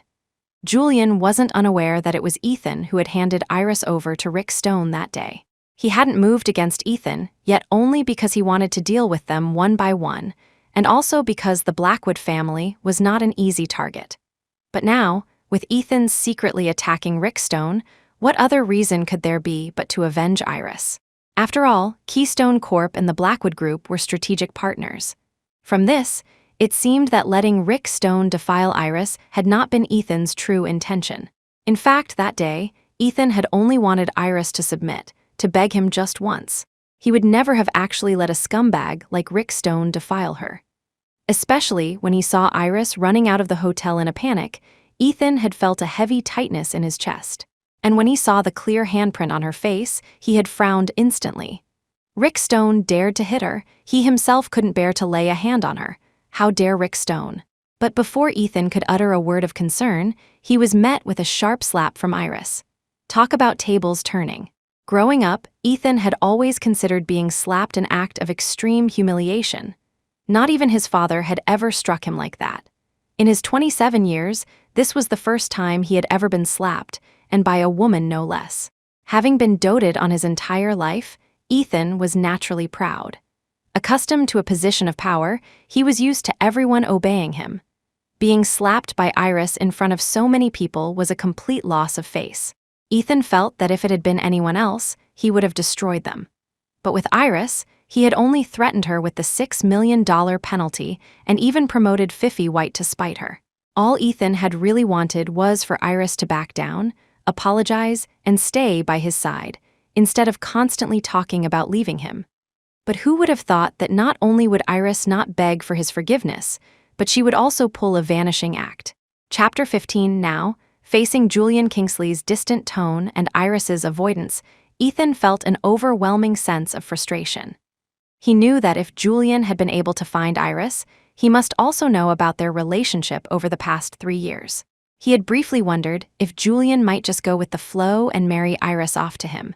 After all, they were now social equals. Ethan didn't even realize that the thought of marrying Iris made the idea of a business alliance marriage seem much less repulsive to him. However, Remembering how determined Iris had been to cut ties with him, Ethan felt like he was deluding himself. Julian, having lived decades longer than Ethan, could read the younger man's thoughts from his furrowed brow and pensive expression. He had intended to let nature take its course with Iris's love life and not interfere. But seeing how emotionally inept Ethan was, Julian felt that if he didn't offer some guidance, his precious daughter would remain heartbroken for a long time to come. So Julian took the initiative. "Ethan Blackwood, do you know why Iris grew up in an orphanage?" Ethan paused, clearly not expecting Julian to bring this up. During his 3 years with Iris, he had, at her request, tried to investigate her past. But despite using all his connections, he could only find out that Iris had been sold several times as a child before ending up in an orphanage. He had found nothing about her biological parents. But seeing how much Julian cherished her now, it didn't seem like they had abandoned her willingly. So, in response to Julian's question, Ethan shook his head. "Back then, Iris's mother and I had a fight. In a fit of anger, she left our daughter and me and went back to her parents' house. She was gone for several months. I was proud and arrogant back then. After making sure she was safe, I couldn't bring myself to go and coax her back. So I just let her be, thinking she would come back on her own once she cooled down. As for our daughter, I was busy with work and didn't have much time for her, so I left her entirely in the care of a nanny.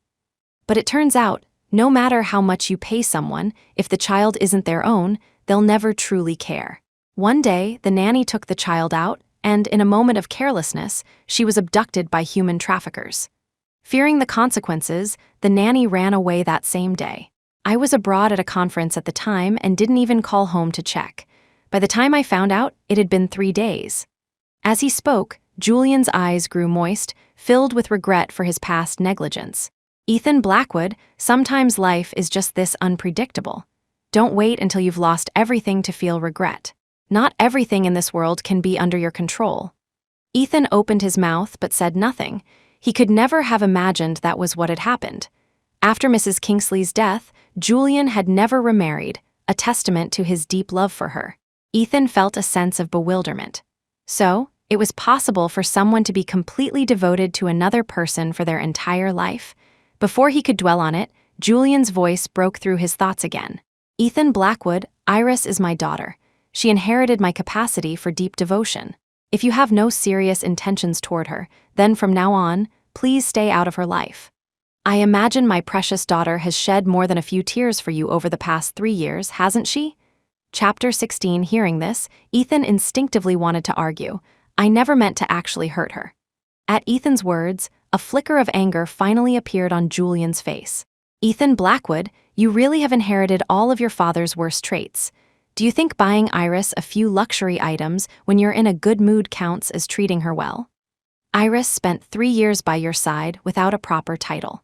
In those 3 years, how much did she do for you, both professionally and personally? Do you think she was with you for your money? She was with you because she loved you and wanted to be by your side, but all you did was break her heart. What did you treat her as for the past 3 years? A pet you could summon and dismiss at will? When you went on those blind dates your father arranged, right in front of her, did you ever once consider her feelings? Or did you just assume she was completely dependent on you and didn't have the right to be upset? For the past 3 years, in Iris's world, you were everything. Your business was her business, and she never once complained. But what about you? When you were happy, you would spoil her and give her a few empty promises. When you were unhappy, what did you do? You abandoned her alone on a rainy expressway when she was in agonizing pain. You kicked her out of her home in the middle of the night with nowhere to go.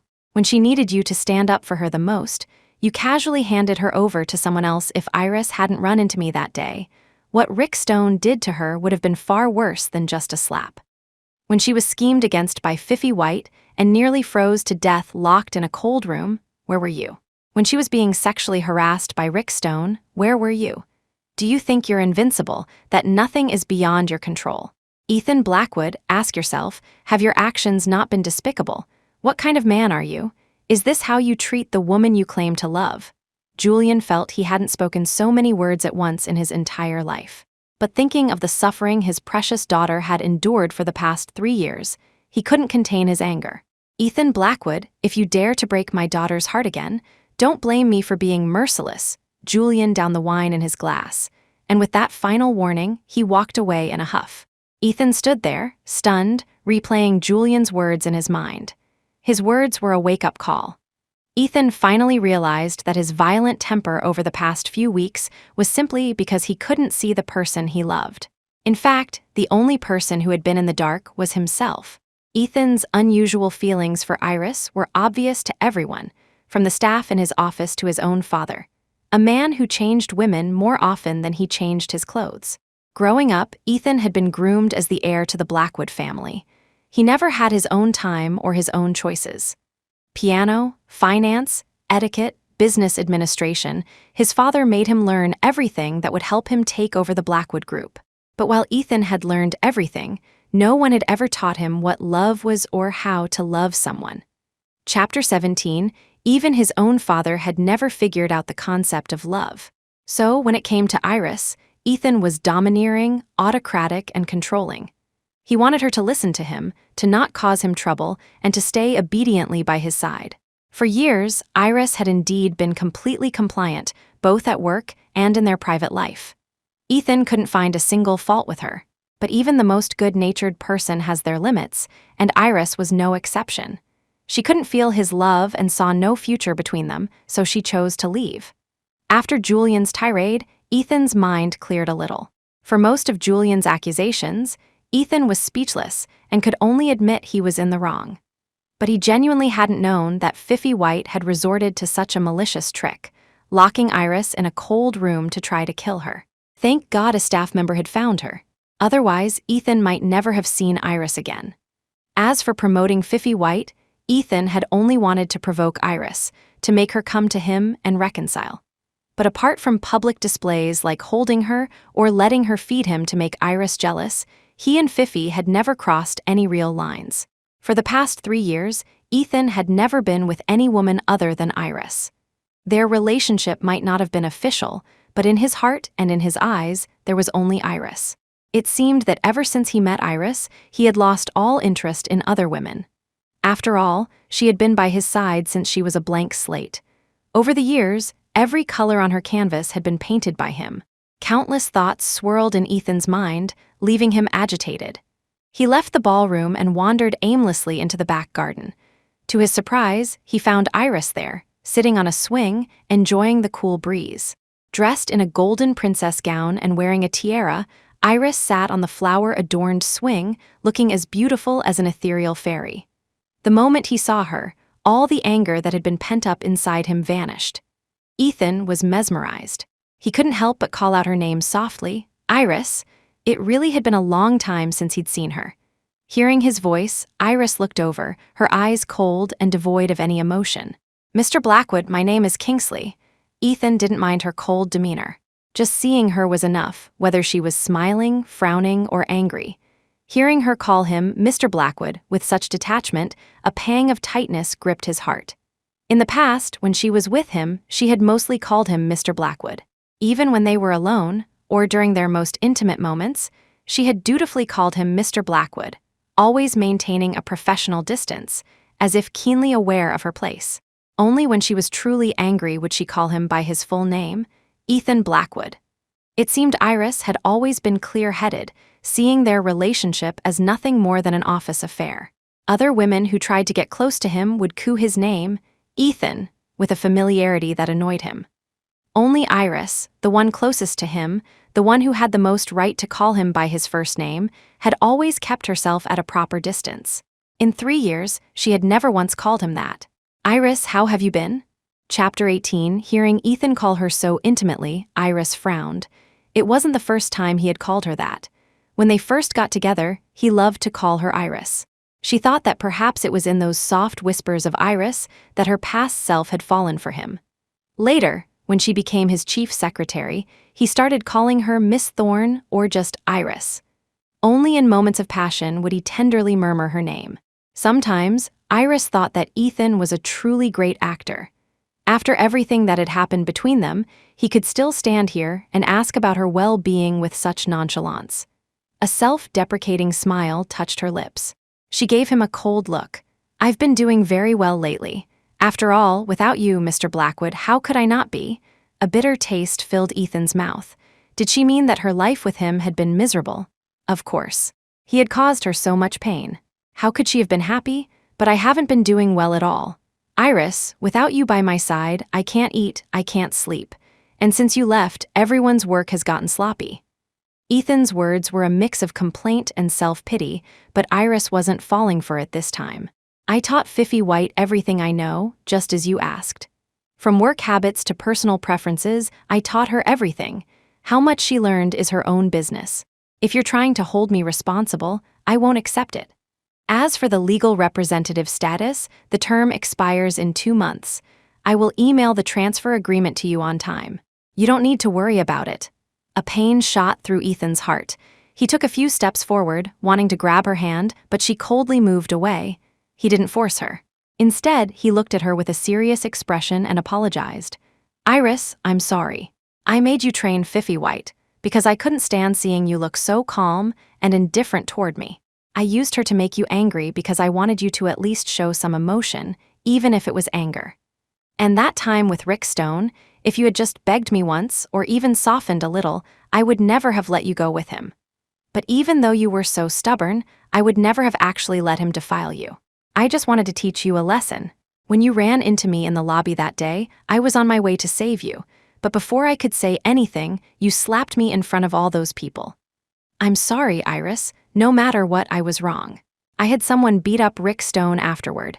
He's still in the hospital. It was my fault. I shouldn't have used such despicable methods to make you submit and obey me. I'm sorry. I just wanted you to stay by my side. Iris, I never meant to hurt you. I'm just used to being in control. I didn't know how to do things right, so I subconsciously did things that hurt you. Hit me, curse me, I'll take it all, but my feelings for you are real. After listening to Ethan's long confession, Iris's expression remained unchanged. She let out a short, derisive laugh. Feelings? Ethan Blackwood, do you even have the right to talk to me about feelings? Chapter 19, Ethan Blackwood, I was your pet, your lover for 3 years. I've had enough. 3 years ago, you saved me from a desperate situation, and you've helped me a lot since then. I'm grateful. So everything I've done for you over these 3 years, and the $6 million my father gave you, let's consider it payment for pulling me out of the mud back then. I was once naive enough to believe I had found a love that would last a lifetime. But I later realized that you only ever saw me as a competent secretary and a suitable lover. It was my own youthful ignorance that led to those unrealistic fantasies. Now, my dream is over. So from now on, let's go our separate ways and have nothing more to do with each other.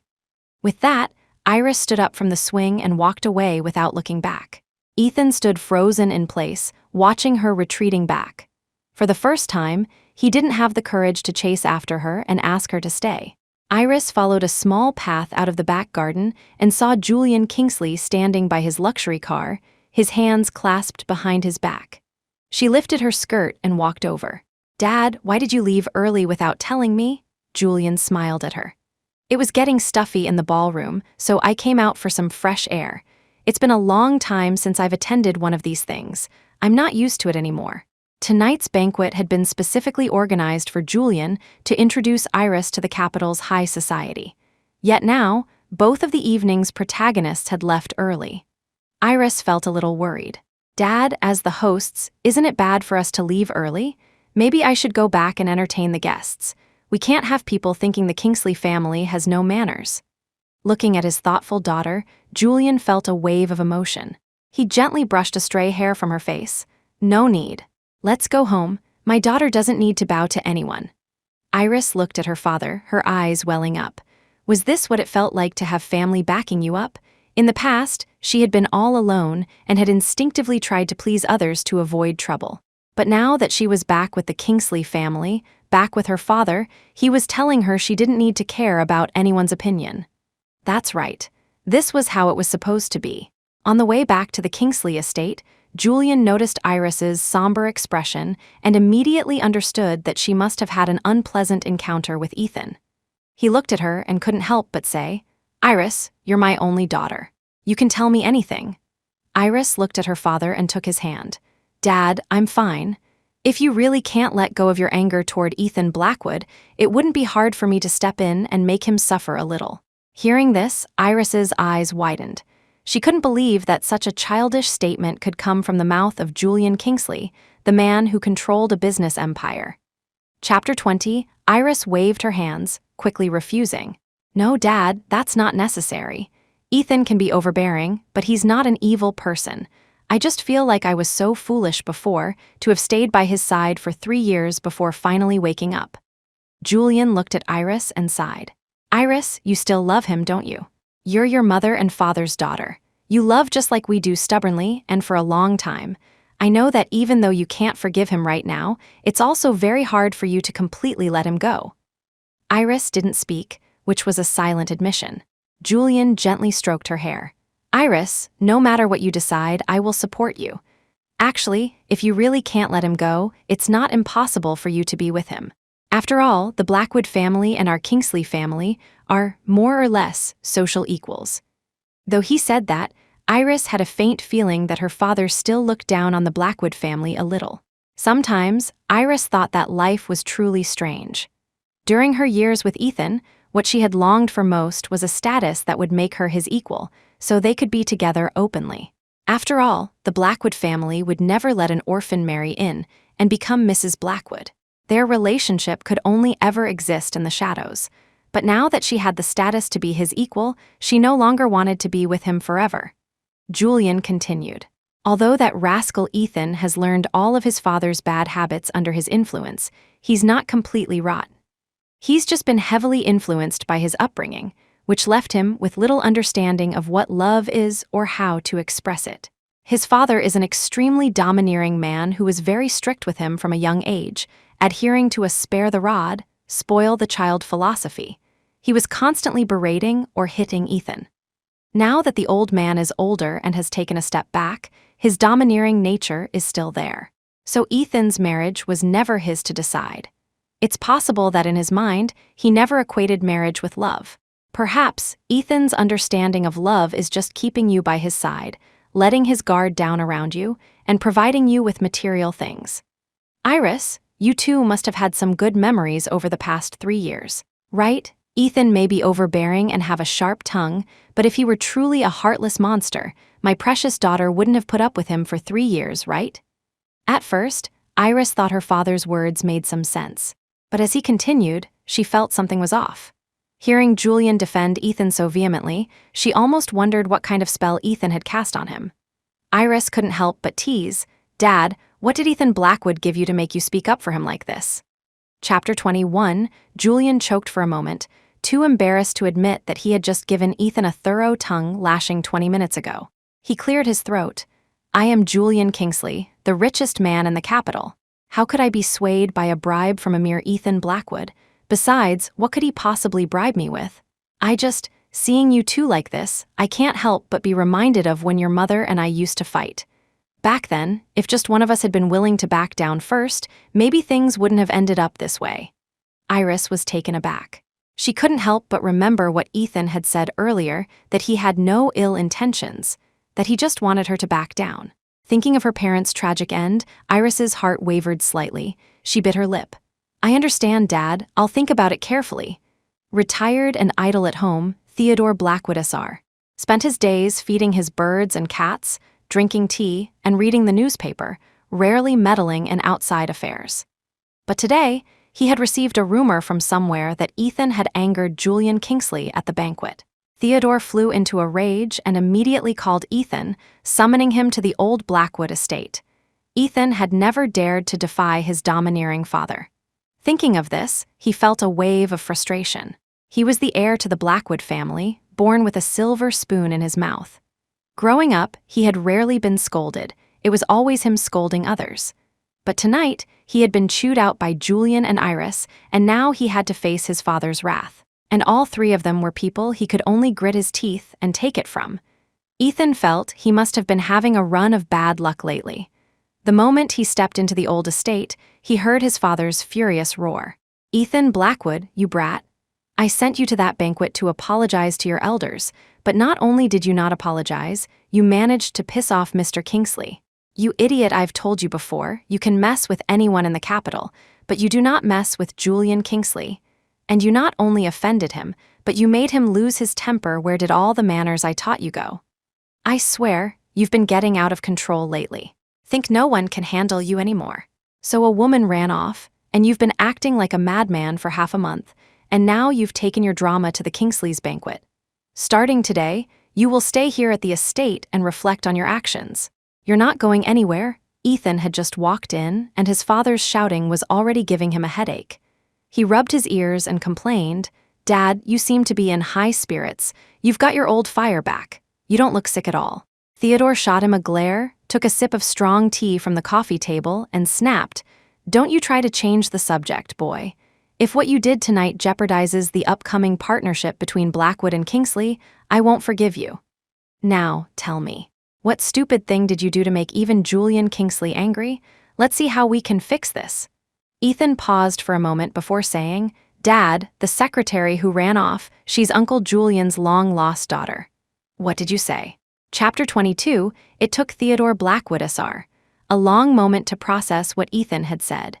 "You're saying that chief secretary of yours was Julian Kingsley's long-lost daughter?" Theodore had always known about Iris's existence, but he had never been interested in Ethan's private life, and since retiring, he hadn't set foot in the Blackwood group, so he had never met her.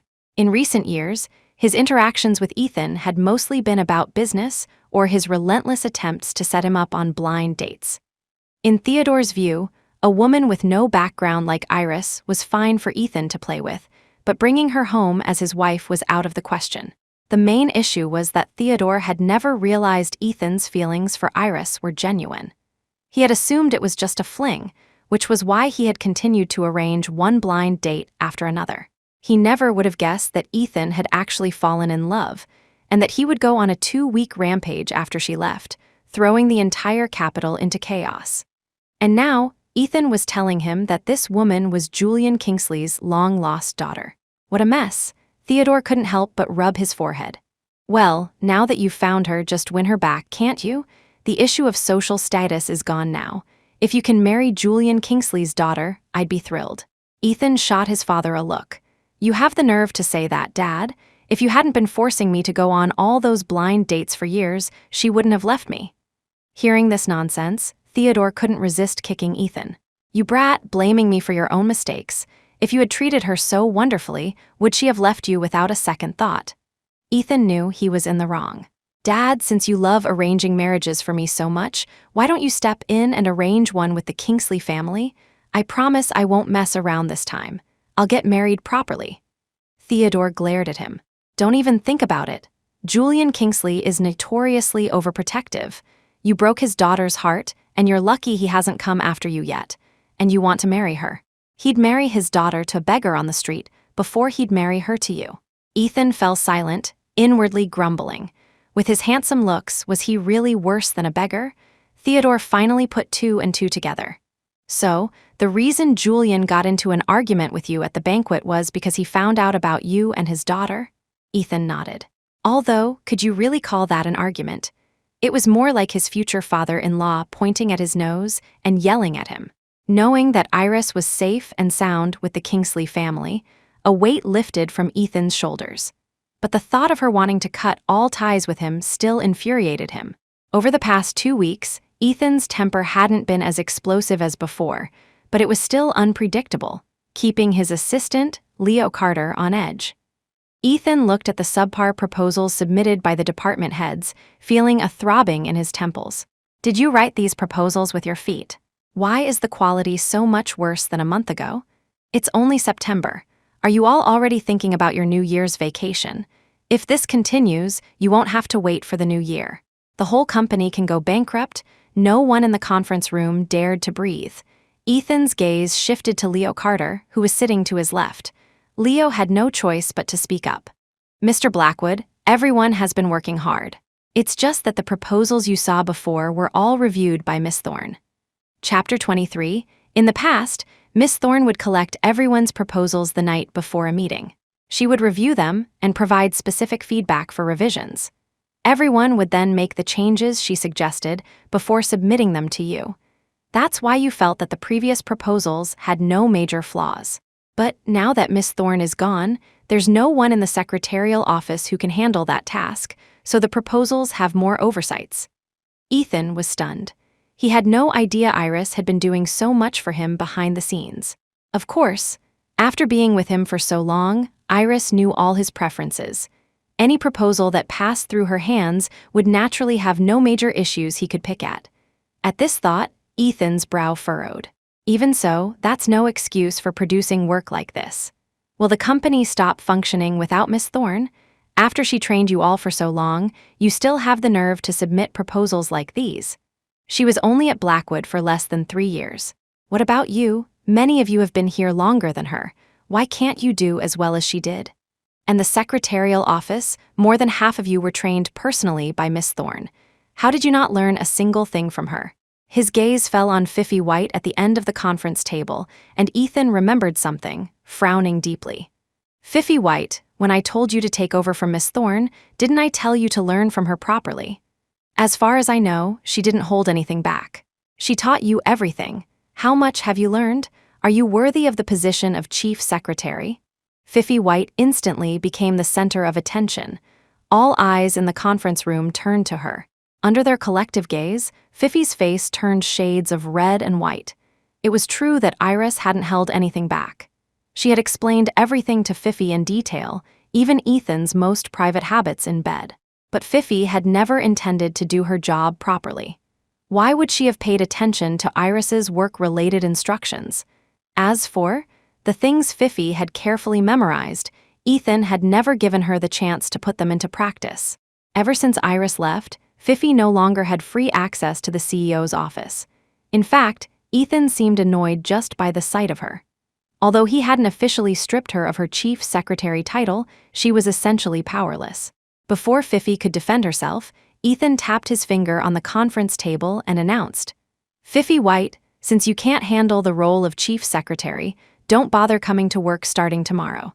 As I recall, you didn't get into the secretarial office based on merit, did you?" Ethan's meaning was crystal clear. Fifi didn't dare say another word. Only then did she realize that Ethan had known all along that she had gotten her job through connections and had only used her as a tool to provoke Iris. And she had foolishly thought that he had promoted her because he had grown tired of Iris and wanted a change of pace. "Are you not leaving? Do I need to have you escorted out?" Ethan said when he saw Fifi frozen in place.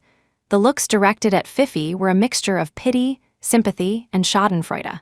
Fifi couldn't take it anymore. She covered her face and ran out, quickly grabbing her valuables before leaving the top floor of the Blackwood building in tears. But just a few steps out of the conference room, Fifi bumped into someone. Someone who shouldn't have been there. Chapter 24, After 3 years with Ethan Blackwood, Iris had grown accustomed to a life that revolved around work from the moment she woke up until she went to sleep. Because Ethan himself was a relentless workaholic, and as his chief secretary, Iris could hardly be any less busy. So, after 2 weeks of idleness at the Kingsley estate, Iris started to feel restless and asked to start working at Kingsley Corp. Julian Kingsley was surprised. His daughter had barely begun to enjoy the carefree life of an heiress, and she was already thinking of returning to work. Since he had never found Iris, there was no one to take over his vast business empire. So, 5 years ago, he had taken on a protégé, grooming him to be his successor. Now, 5 years later, his talented protégé had long since graduated and was more than capable of running Kingsley Corp. Julian had already stepped down and taken a backseat role. In other words, if Iris wanted to, she could spend her days eating, drinking, and having fun, being a socialite who only knew how to spend money. The Kingsley family's wealth was more than enough to support her for a lifetime of leisure. But that clearly wasn't what Iris wanted. Seeing her insistence on working, Julian naturally wouldn't refuse. But when he offered to arrange a relaxed position for her, Iris turned him down. 3 years ago, she had been dropped into the chief secretary position at the Blackwood Group without any proper justification, and she had grown tired of the office gossip about her. Although she didn't care what others thought, being constantly scrutinized made her uncomfortable. So, since fate had given her a chance to start over, Iris Kingsley wanted to join Kingsley Corp on her own merit, not by leveraging her status as the chairman's daughter. After all, the company would be hers one day, and she needed to start from the ground up. Julian Kingsley was a little surprised by her line of thinking, but mostly he was proud. That was his daughter, all right. She had backbone. And so, Iris submitted her resume to Kingsley Corp herself, applying for a regular secretarial position. As a secretary, Iris's skills were naturally top-notch. Having worked for 3 years beside someone as meticulous and demanding as Ethan Blackwood, she would have been kicked out of the Blackwood Group long ago if she weren't competent. After all, Ethan Blackwood was never one to mix business with pleasure. Besides, what feelings did Ethan ever have for her? He'd merely treated her as a useful tool, a plaything he found convenient for handling matters both inside and outside the office. Iris passed the Kingsley Corp interview with ease and was assigned to the secretarial department. To avoid revealing her identity as the Kingsley heiress, she used her old name on her resume, Iris Thorne. And in the section for past work experience, she listed herself as a regular secretary at Blackwood Group, not the chief secretary. Chapter 25, after all, everyone in the Capital's social circle knew that Ethan Blackwood had a beautiful, favored chief secretary. She was both his right hand and his secret lover that was an open secret. Iris knew just how tarnished her reputation was, and she didn't want to carry that baggage into a new job. Even after announcing that she'd passed the interview, Peggy from HR couldn't resist gossiping with her. "Iris, you must know that famous chief secretary from Blackwood Group, right? Is she really as beautiful, favored, and capable as the rumors say?" Iris, who was taking a sip of water, nearly did a spit take. She sidestepped the question, saying, "I heard she's already resigned from Blackwood Group." "Right. I heard that too. They say Mr. Blackwood has been in a terrible mood ever since his chief secretary left. He's been tearing into people at the company every day, crushing competitors like a madman. Could it be he flew into a rage for a woman's sake?" Finding her new colleague's imagination rather endearing, Iris couldn't help but smile. "Flying into a rage for a woman's sake. I think you've been reading too many romance novels." Peggy felt an instant connection with Iris, who was also strikingly beautiful, and offered a friendly warning. "Iris, the head of the secretarial pool is Melanie Summers. You'd best steer clear of her after you start. She's the daughter of one of our shareholders, Mr. Summers. The only reason she's willing to work in the secretarial department is because she's head over heels for our CEO, Mr. North. It's a shame, really. Mr. North doesn't seem interested in her, but he can't exactly get rid of her because of her father. So, he keeps her around. A young, pretty newcomer like you will definitely be a target for her. Just keep your distance, avoid interacting with Mr. North too much, and things should blow over after a while." This Mr. North was the very protege Julian Kingsley had personally groomed. Julian had introduced Iris to him a while back, mentioning that she would be starting at Kingsley Corp. Gavin North was indeed handsome and carried himself with a humble air. No wonder Melanie was constantly on guard against any potential rivals at the office. Hearing Peggy's advice, Iris smiled and thanked her. Gavin knew that Iris hadn't disclosed her identity at the company and simply wanted to do her job in peace. So, in the entire sprawling corporation, only Gavin North and his executive assistant knew who she really was. On Iris's first day, Gavin routinely called her into his office for a few words of instruction. It was a perfectly normal work-related conversation, but that very afternoon, Melanie started targeting her. Chapter 26, at 3 in the afternoon, Melanie Summers stormed over in her high heels, slamming 3 folders down on Iris's desk. Her tone was sharp. "Iris Thorne, this is the latest joint project between Kingsley Corp and the Blackwood Group. It's our biggest project this quarter. I've already coordinated with Blackwood Group. To prevent any mistakes, we need to send someone over to their office to work on site. Everyone else is swamped with their own tasks, but since you're new, you don't have that problem. Plus, you worked at Blackwood Group for 3 years, so you know the company better than any of us. This is a great opportunity for you to facilitate cooperation between our 2 companies. So, for the next 2 months, you'll be working on site at Blackwood Group. You won't need to report here." Iris felt her years of cultivated composure begin to crack in the face of Melanie's arrogant, bossy expression. Melanie had framed it so beautifully, laying out point after point, leaving Iris with no room to object. But the real reason was simple. She didn't want Iris anywhere near Gavin North. If it were just that, Iris might have let it go. But why, of all things, did the assignment have to be at Blackwood Group? What was this, some kind of cosmic joke? She had run and run, only to end up right back where she started. Iris was screaming internally. But right now, she was just Iris Thorne, a new employee with no background and a former employee of Blackwood Group at that. Fine. Iris had to admit that while Melanie was targeting her, the work assignment itself was perfectly logical. After all, Melanie didn't know she was Julian Kingsley's daughter, nor did she know that Iris was the infamous former chief secretary of Blackwood Group. So, Iris could only swallow her pride and bear it. Forcing a professional smile, she nodded. Of course, Melanie. Seeing Iris agree so readily, Melanie left, satisfied. The other secretaries in the department cast sympathetic glances her way. How awful. Sent away on her very first day, before her chair was even warm. The next morning, as Iris stood before the Blackwood Group tower, she felt a surreal sense of déjà vu. Was she trapped in some kind of time loop? Iris sighed, an unwelcome thought crossing her mind. After these 2 months, she would have officially spent a full 3 years with the company. After everything that had happened, it seemed fate was determined to make her complete her 3-year term. What kind of twisted connection did she have with Blackwood Group and Ethan Blackwood? Steeling herself, Iris put on her professional, impeccable smile and walked into the lobby in her high heels. The receptionist on duty today was new, so she didn't recognize Iris. It wasn't peak work time, so the lobby was mostly empty. Using her keycard for the express elevator to the top floor, Iris ascended smoothly without running into a single person she knew. If only I could avoid running into Ethan Blackwood, too, she thought. She would rather face Fifi White than Ethan. As if on cue, Fifi White came running out of the conference room, face buried in her hands, and crashed right into her. Chapter 27, at this time of day, everyone was in a meeting, so when Iris arrived on the top floor, there was no one to greet her. Looking at the place where she had worked for 3 years, Iris felt a wave of emotion. Every corner here held a memory, but in the short span of a month, everything had changed. Iris was thinking of waiting in the reception area when a sobbing Fifi White barreled out and slammed into her.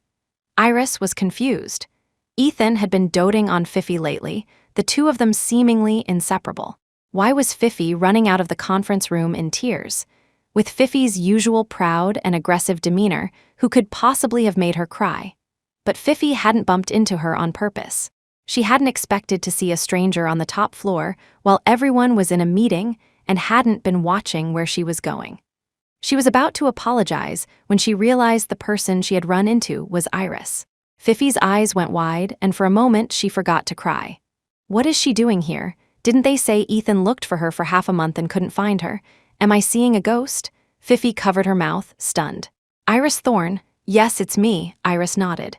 What are you doing here? Don't tell me Mr. Blackwood called you back to work the second he fired me. Iris raised an eyebrow in surprise, so Fifi was crying her eyes out because Ethan had fired her. Iris had experienced Ethan's sharp tongue firsthand. Seeing Fifi's miserable state, she could only imagine how brutally he must have berated her. The thought that Fifi had met the same fate being cast aside by Ethan stirred a flicker of sympathy in Iris's heart, so she answered truthfully. I took a new job at Kingsley Corp. They sent me here to coordinate on the recent joint project with Blackwood Group. Seeing Iris so calm and composed, a new emotion bloomed in Fifi's chest for the first time: regret. Before, Fifi had viewed Iris with prejudice, assuming she had held her position as chief secretary for 3 years purely because of her pretty face. But after just 2 months in that role herself, Fifi realized how wrong she had been. And Ethan had been right. During the handover, Iris had meticulously explained everything to her, down to the last detail. It was she who had been blinded by ambition and hadn't bothered to learn properly. Iris had secured her position as chief secretary not through her looks, but through her sheer competence. Otherwise, how could she have landed a position of such responsibility at Kingsley Corp so quickly after leaving Blackwood Group? Fifi sniffled, overwhelmed with regret for having misjudged Iris for so many years. Chapter 28, she spoke apologetically. Iris, I'm sorry, I was so prejudiced against you before. The truth is, you held the chief secretary position because of your absolute competence. Others might not know it, but no one in our department ever questioned that. I was too petty before. I said a lot of nasty things about you behind your back. I'm sorry. As for Mr. Blackwood, nothing ever happened between us. He was always cold to me. The only time he acted close was when he was deliberately trying to provoke you. And after you left, he yelled at me every time I tried to enter his office.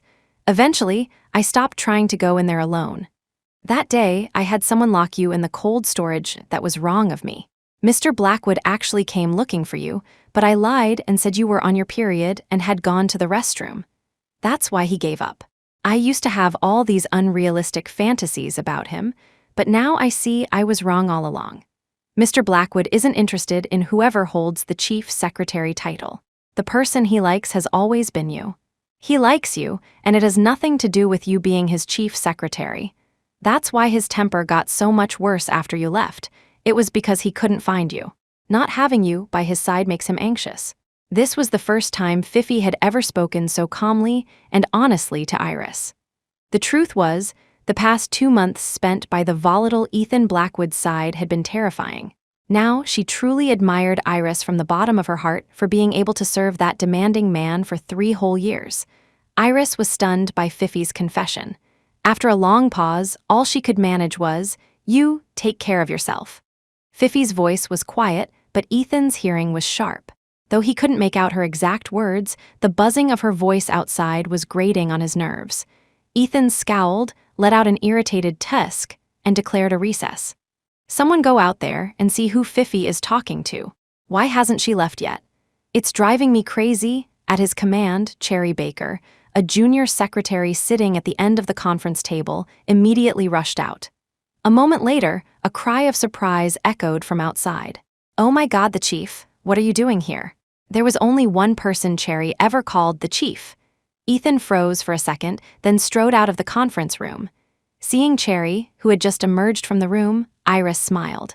Cherry was the junior secretary she had personally trained. She was a sweet girl who had relied on her heavily. When Iris had announced her resignation, Cherry had been the most upset. That's why she was so shocked to see Iris again, so shocked that she forgot to report back to Ethan. But the conference room was so quiet you could hear a pin drop. There was no way Ethan hadn't heard her. So, a split second after Cherry's exclamation, Ethan emerged from the conference room, his steps hurried. The figure standing in the executive office area was, indeed, Iris. Chapter 29, Ethan strode up to Iris, looking as if he wanted to say something but couldn't find the words. It was Iris who spoke first. Without any awkwardness, she extended her hand in a gesture of professional cooperation. "Mr. Blackwood, hello. I'm Iris Thorne, a secretary from Kingsley Corp. Mr. North has assigned me to work on site at Blackwood Group for the next 2 months to coordinate our company's joint project. I hope we can have a pleasant collaboration." The look in Iris's eyes was devoid of any personal emotion. It was as if she were merely an employee sent by Kingsley Corp., as if she had never met Ethan Blackwood before, let alone shared an unforgettable past with him. She was still the same Iris, strictly business, flawlessly professional, but now, she stood on the opposite side. Ethan knew that Kingsley Corp. Was sending someone over, but he never imagined it would be her. Logically, it shouldn't have been. First, Iris didn't want to see him. Second, as the chairman's daughter, she had no reason to be out managing projects. In a flash, especially when she introduced herself as Iris Thorne, Ethan understood. No one at Kingsley Corp. Knew her true identity. A corner of his mouth twitched. She'd chosen the hard path when the easy one was right there. Iris never failed to surprise him, but since fate had given him another chance to be with her day in and day out, this time, he would not let it slip away. Iris's words hung in the air, causing the others to exchange bewildered glances. They couldn't believe that Iris, who had been so uniquely favored by Ethan at their company, had vanished for nearly a month only to reappear as a secretary from Kingsley Corp. For the past month, everyone had suffered under Ethan's explosive temper. Though no one said it out loud, they all tacitly understood that his abnormal behavior was because of Iris's unannounced departure. The entire executive office had been on edge, every minute of every day spent missing the times when Iris was around. They had always felt that Iris was their stabilizing force, the one thing that kept the chaos at bay. But now their anchor had returned, only to have been pulled up by someone else. After these final 2 months of collaboration, Iris would truly be gone from Blackwood Group for good. The mood shifted from excitement to melancholy. Still, at least for these 2 months with Iris here, they could finally breathe a little easier. Ethan paused for a moment before finally taking her hand. "Miss Thorne, I hope our collaboration will be a pleasant one." Iris's arrival had interrupted the meeting, and Ethan decided to call it off. He told the directors to revise their god-awful proposals and come back in 3 days. The directors scurried away, tails between their legs, not forgetting to cast a grateful glance at Iris before they left. Previously, he would have demanded new proposals by the next day. Now that Iris was back, he was giving them 3 days for revisions. Their workload had just been significantly lightened. In the past, as his chief secretary, Iris would have stepped in and pleaded on behalf of the employees if she saw him being so harsh. But now she just stood silently to the side, the picture of detached indifference. The executive office staff exchanged subtle glances, their eyes darting between Ethan and Iris, sensing the delicate, charged atmosphere between them. Chapter 30, before Ethan could make another move, Iris picked up her laptop and folders and walked toward an empty workstation in the main secretarial area. Previously, to be at Ethan's beck and call, Iris's desk as chief secretary had been situated right outside his office. There was even a designated space for her inside his personal office. Later, when Fifi took over, Iris hadn't moved back to the main office, remaining at her exclusive post. That spot had been empty ever since Iris left. Not even Fifi had ever sat there. So, seeing Iris casually walk into the main secretarial area to find a desk, the others were surprised. It seemed that since her return, Iris wasn't quite so concerned with catering to Ethan's moods anymore. In fact, it almost looked like Ethan was starting to cater to hers. Of course, they wouldn't dare say such a thing aloud. They could only exchange complex glances and silently observe how things would unfold. Seeing her head toward the main office, Ethan frowned. "Where are you going?" Iris looked at him as if his question was absurd. "I'll be working temporarily at Blackwood Group for the next 2 months. I need to find an empty desk to work at, don't I? Is there a problem, Mr. Blackwood?" Ethan's lips thinned. He had almost forgotten she was no longer his chief secretary. She was now just a project partner, sent over from a collaborating company. But Ethan certainly wasn't going to let her distance herself so easily. "Having you work over there, Miss Thorne, doesn't seem very convenient for communication between our two companies." Iris feigned ignorance. "I'll be in the secretarial office, where I can easily coordinate with the secretaries responsible for this project. It should be very convenient for work." Ethan pointed to Fifi's now empty desk, saying casually, "I'm sure you just saw, Miss Thorne, my chief secretary just recently resigned. She was originally in charge of this project. Now that she's gone, the responsibility has naturally fallen on my shoulders. You may not know this, but I've always been a leader who is considerate of his subordinates. After my chief secretary left, I couldn't bear to increase the daily workload for the other staff. So, for a major project like this one with Kingsley Corp., I've been handling it personally, without involving the other secretaries. Therefore, your desk is too close to the other secretaries to be of any use. You need to be closer to me to complete your work effectively." Ethan's words were so cleverly crafted that even Iris couldn't stop her professional mask from cracking. Chapter 31, the chief secretary Ethan was referring to was, of course, not Fifi, but a thinly veiled reference to Iris herself. Everyone knew how incompetent Fifi was. A project as important as the collaboration with Kingsley Corp. Would never have been entrusted to her. But Ethan had seen right through Iris's desire to avoid any personal interaction and had spun that tale without a second thought. Based on Iris's understanding of Ethan, this project would indeed not be primarily handled by the other secretaries, but by the most reliable and most overworked person available, Leo Carter. Iris felt a sense of helplessness, almost gritting her teeth as she said, "I had no idea Mr. Blackwood was such a considerate leader.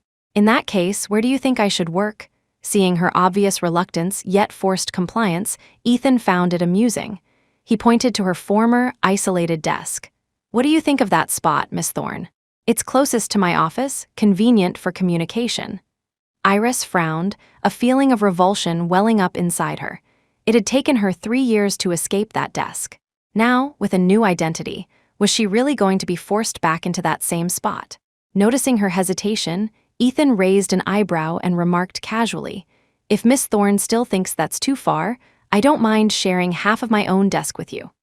At his words, not only did a look of shock appear on Iris's face, but the onlooking staff felt their eyes nearly pop out of their sockets. Should we even be standing here?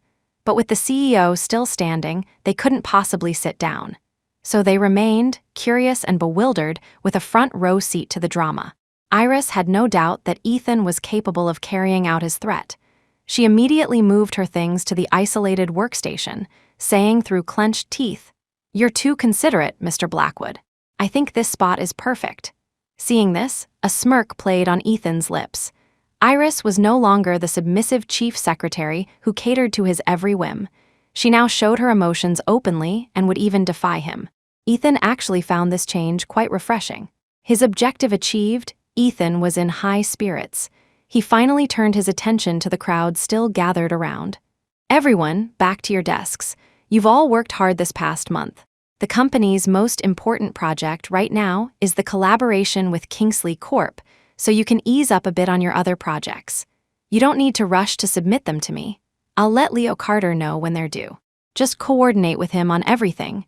The subtext was clear. "Don't bother me unless it's absolutely necessary." The staff forced smiles, thanked him, and returned to their desks. Ethan started walking back to his office. As he saw the resentful figure at the door organizing her things, his lips curved into another slight smile. Passing by her desk, he leaned in and murmured in a voice only the two of them could hear, "Iris, I'm glad you're here." Without waiting for her reaction, he walked into his office. Chapter 32. Iris froze, annoyed by his casual intimacy, but then she remembered what Fifi had told her, and her feelings became complicated. It seemed that ever since she had resolved to cut ties with him, everyone, including Ethan himself, was telling her that his feelings for her were real, and the truths behind the things that had once tormented her were slowly coming to light. Perhaps she really had misunderstood him in some ways. Iris shook her head, forcing herself to stop thinking about them and instead buried herself in her work. Once Ethan was in his office, the secretaries, who had been holding back, couldn't help but huddle together and whisper, "Does anyone else feel like Iris came back a completely different person after being gone for a month? Yeah, it's like now that she's not working under Mr. Blackwood, she's got so much more backbone." So, did they have a fight, break up, or get back together? The question was met with a long, profound silence.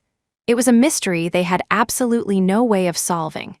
In the month plus that Iris had been gone, Ethan had been working more overtime, yet his efficiency had plummeted. He would often work late into the night, only to find he still hadn't finished his scheduled tasks. And when he went home at night, there was no gentle refuge waiting for him, which left him feeling so irritable he thought he was going mad. Otherwise, he wouldn't have gone so far as to ruthlessly crush his competitors. Reuniting with Iris at Julian Kingsley's banquet had quelled some of that agitation. At least he knew how she was doing. But since then, the great Mr. Blackwood, who was never distracted at work, would find his thoughts drifting to Iris mid-task. What do I have to do to earn her forgiveness and get her back by my side? No matter how he thought about it, he couldn't find an answer, which only made him more frustrated. His explosive anger morphed into unpredictable volatility, sending fresh waves of terror through the senior management of Blackwood Group. And then, just like that, Iris had delivered herself to his doorstep, giving him the perfect opportunity. So today, Ethan was in an excellent mood. His work efficiency in a single morning was triple that of the entire previous month. He cleared his backlog of work in just one morning, enjoyed a leisurely lunch, and then casually reviewed the project proposal for the Kingsley Corp collaboration that Leo Carter had submitted. Leo had worked overtime all week to rush this proposal out. Since the collaboration was just beginning and the two parties hadn't yet reached the proposal stage, what Leo had written was just a rough draft. Given Ethan's recent predatory style of crushing competitors, as if he'd never seen money before, Leo had made an aggressive opening bid in the proposal, squeezing Kingsley Corp's profit margin to its absolute minimum. When Ethan reached the profit-sharing section, he raised an eyebrow and buzzed the intercom for Leo. Ethan pushed the proposal across the desk toward Leo, making Leo's stomach clench. Usually, a gesture like that meant Ethan was highly dissatisfied with the document and that there were major problems, a prelude to a severe tongue lashing. Leo's scalp tightened as he braced for the storm. Instead, Ethan just said mildly, "There aren't any major issues with the proposal, just 3 punctuation errors. I've marked them for you. Fix them and print me a new copy." Chapter 33. Leo thought he might be hearing things. If this had happened 2 weeks ago, 3 punctuation errors would have earned him a verbal evisceration from Ethan, let alone having Ethan personally mark them for him. Just as Leo was about to take the proposal to make the corrections, Ethan tapped his fingers on the desk and added, "Oh, and remember to change the profit sharing terms. Give Kingsley Corp an extra 10%. Now Leo was certain he was hallucinating. He repeated, "An extra 10%. Just hearing the words, "give extra," come out of Ethan's mouth was shocking enough, but 10%. But then, he thought about how the person sent from Kingsley Corp was Iris, and suddenly, it all seemed to make a strange kind of sense. All right, so their CEO was a little lovesick. Ethan acted as if there was nothing strange about what he'd said, looking almost annoyed at Leo's question. "Yes, an extra 10%. If we go with what you wrote and squeeze Kingsley Corp's profits that low, don't you think Miss Thorne will kill me?" Leo choked back a response. He didn't have the heart to say that over the past month, Ethan's negotiating tactics had been far more brutal than anything in that proposal. Leo nodded, and after confirming there were no other changes, he took the document back to his desk. Ethan stared toward the office door, lost in thought. Actually, more than Iris getting angry, Ethan was afraid of angering Julian Kingsley by pressuring his company. After all, his image in his future father-in-law's eyes had already hit rock bottom. If he didn't offer Kingsley Corp some kind of sweetener, he might not even be able to get through the Kingsley family's front gate in the future. Ethan Blackwood was, if nothing else, a pragmatist. At 3 in the afternoon, Ethan took the revised proposal and personally delivered it to Iris's desk. "This is the draft proposal from Blackwood Group. See if there's anything you'd like to change." Iris looked up from her work, and seeing that he was truly just there to deliver the document, she began to read it. Ethan was in no hurry. He pulled up a chair and sat beside her, silently waiting for her to finish. She read the proposal, and he watched her. With her head bowed, Ethan could only see her stunning profile and the long, elegant line of her pale neck. His gaze was intense, almost obsessive, as he traced the features of the woman he hadn't seen in days. Her smooth forehead, her perfectly shaped nose, and her rosy lips. Ethan swallowed lightly, a wave of nostalgia washing over him for the feel of his lips on hers. Just as his thoughts were about to stray, Iris finished reading and met his gaze. Ethan, who had never known the meaning of the word shy, met her eyes calmly, as if he hadn't just been lost in a daydream. Iris raised an eyebrow. "Giving Kingsley Corp such a generous margin? That doesn't seem like your usual style, Mr. Blackwood." Ethan sighed dramatically. "What can I do? My future father-in-law gave me a rather large sum of money a while back. If I don't find a way to pay it back, my conscience won't be clear." Chapter 34. Iris knew, of course, that he was referring to the $6 million Julian Kingsley had paid for her contract termination fee. But who said Julian Kingsley was his future father-in-law? Iris clenched her jaw. "Mr. Blackwood, I don't know what you're talking about." He paid no mind to her pretense. "Iris, you know I never go into a battle unprepared. I have to curry a little favor with Kingsley Corp first, to show you my sincerity, don't you think? It's not just this. Anything you want, I can give it to you." Iris felt his intense gaze like a physical touch, burning her eyes. She quickly looked away. "I'm sorry, Mr. Blackwood, I don't understand what you're saying."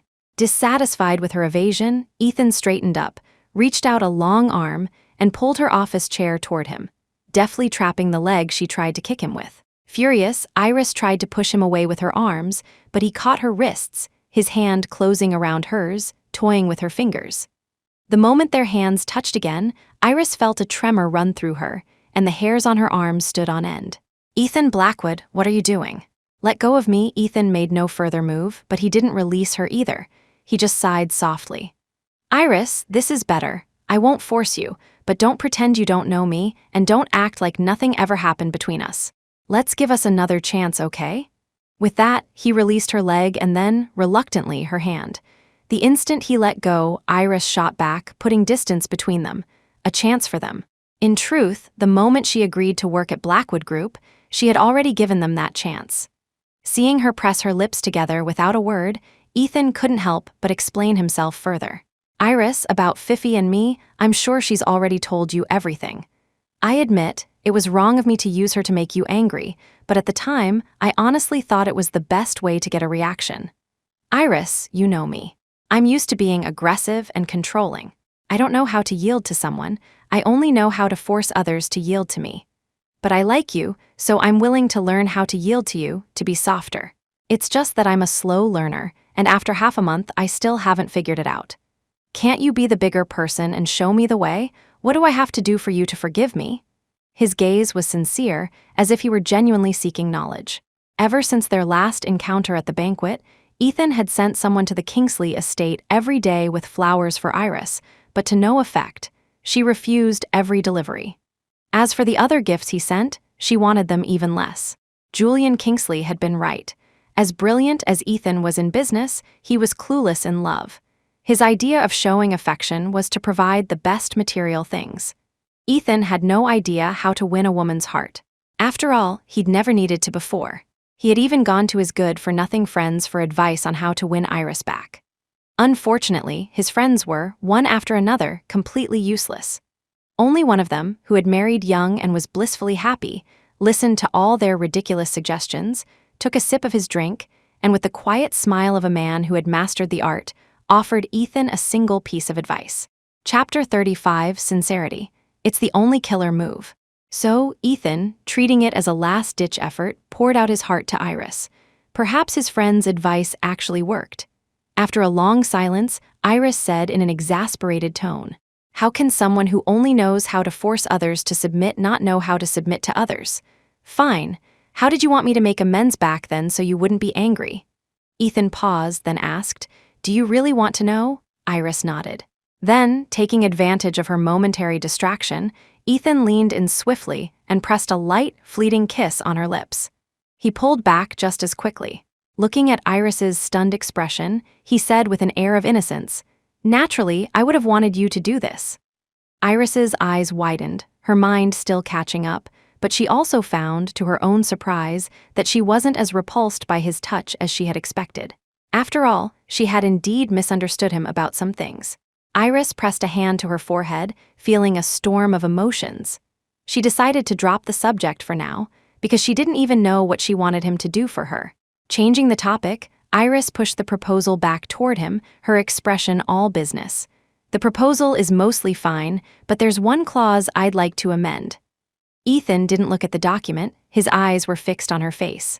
"Go on." During the collaboration, the project's promotional campaign must be handled entirely by Blackwood Group's team, and you will have to do a joint media interview with our CEO, Mr. North. Without even blinking, Ethan said, "Done." "Really?" Iris was surprised. "Really?" His tone was absolute. Iris was taken aback. Ethan was handsome and held a powerful position. The line of media outlets wanting to interview him could probably stretch around the Blackwood Group building. But he had always loathed public appearances, believing that one's looks were not a worthy asset for publicity. Over the past 3 years, Iris had asked him about it, both directly and indirectly, numerous times, but he had never budged. That's why this time, in her attempt to get him to agree, she had even brought Gavin North into it. Even if he had refused, she had a backup plan. Who would have thought he'd agree so readily this time? She couldn't help but ask, "Why did you agree so quickly?" "I told you, because I like you, so whatever you want, I can give it to you." The directness of his words made Iris's heart skip a beat. She lowered her gaze, wondering when, exactly, Ethan had started to like her. Chapter 36, as if reading her mind, Ethan added, "I don't even know when it started. Maybe it was from the first moment I saw you. It's just, I'd never liked anyone before, so I didn't recognize the feeling for what it was. I just wanted to use whatever means necessary to keep you by my side. I couldn't bear to let you go. Giving you a respectable job, that was because I liked you. Gifting you an apartment so you'd have a place of your own, that was because I liked you. being reluctant to take you to cocktail parties where you'd be exposed to predatory men. That was also because I liked you. For not giving you a proper title, I'm sorry. For leaving you alone on the highway in the rain, I'm sorry. And most of all, for using Rick Stone to scare you, I am truly sorry. Iris looked deeply into his eyes, feeling the formidable walls she had built around her heart begin to show cracks. Fine, she had to admit it. She couldn't let him go. After spending 1,000 days and nights together, Ethan had become her entire world. She had etched him into her very bones. She couldn't forget him, and she didn't want to. Now that she had returned to her family, the obstacles preventing them from being together were gone, and the misunderstandings between them were clearing up. So what reason did she have not to get back together with him? A shadow passed over her eyes as she thought of her parents' fate. She and Ethan could not repeat their mistakes. In the face of Ethan's heartfelt confession and sincere apologies, Iris remained silent. Ethan didn't rush her, just waited quietly for her response. He was already prepared for her not to forgive him, ready to redouble his efforts, when suddenly, Iris leaned forward, wrapped her arms around his neck, and kissed him. The softness of her lips and the familiar, sweet scent of her breath stunned Ethan for a moment, but it was rare for Iris to take the initiative. He quickly recovered, his heart soaring with joy as he wrapped his arms around her waist, deepening the kiss. When the kiss, initiated by Iris, finally ended, Ethan's eyes were hazy with emotion. He was about to ask what this meant when Iris spoke with a smile. "Well, is this the kind of apology you like?" Ethan froze, then instantly understood her meaning. "Iris," he asked, his voice thick with emotion, "does this mean you've forgiven me?" Iris pulled away, saying with a hint of playful arrogance, "I guess so. But I reserve the right to change my mind at any time." Ethan grabbed her hand, promising, "Iris, I won't give you a chance to change your mind. From now on, I'll do whatever you say. If you tell me to go east, I won't go west." Iris smiled, letting him play with her hand. "Is that so? In that case, go downstairs and buy me a cup of coffee." Ethan paused, then said, "I'll call the cafe downstairs and have them deliver it." But Iris wasn't having it. Chapter 37, "No, I want you to go buy it yourself. Didn't you just say you'd go east if I said east? And now you're not even willing to go downstairs to get me a coffee?" Iris sighed, pretending to pull her hand away. "Fine, if you don't want to, forget it. If you won't even do this little thing for me, I guess we're just not meant to be." At that, Ethan shot up from his seat. "Wait right here, I'm going now." Watching his retreating back, Iris couldn't help but let out a small laugh. "Ethan Blackwood," she murmured to herself, "you used to order me around all the time. Now it's time to pay your dues." On his way down, Ethan made sure to grab Leo Carter. Having reconciled with Iris, Ethan was in such a good mood that he decided to buy coffee for everyone on the top floor and deliver it himself. Unfortunately, he couldn't carry that many cups alone, so he needed Leo's help. As they got into the elevator, Leo was still confused. "Mr. Blackwood, where are we going?" "There's nothing scheduled outside the office this afternoon." Ethan raised an eyebrow, unconcerned. "It's not for work. I'm going downstairs to buy coffee. I figured everyone's been working hard lately, so I'd treat you all, but I can't carry it all myself, so I need you to help." Leo was astonished.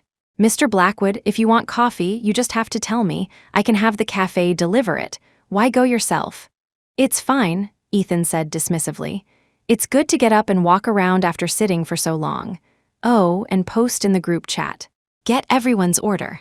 If they don't reply in 1 minute, they're getting an iced Americano by default." Leo did as he was told, and the group chat was immediately flooded with a series of question marks, which were just as quickly deleted when everyone remembered Ethan was in the group. They were replaced with their actual orders, each followed by a sycophantic, "Thank you, Mr. Blackwood, the meticulous," demanding Ethan Blackwood, personally buying coffee for his employees. It was unthinkable. Normally, he had Leo make the call for something as trivial as ordering his own coffee.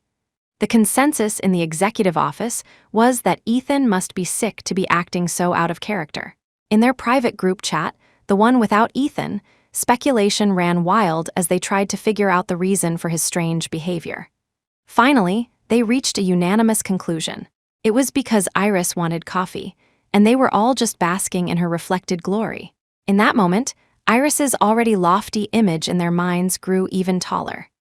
20 minutes later, A beaming Ethan returned to the Blackwood Group lobby carrying 2 cups of coffee, while a miserable-looking Leo trailed behind him, struggling with 8.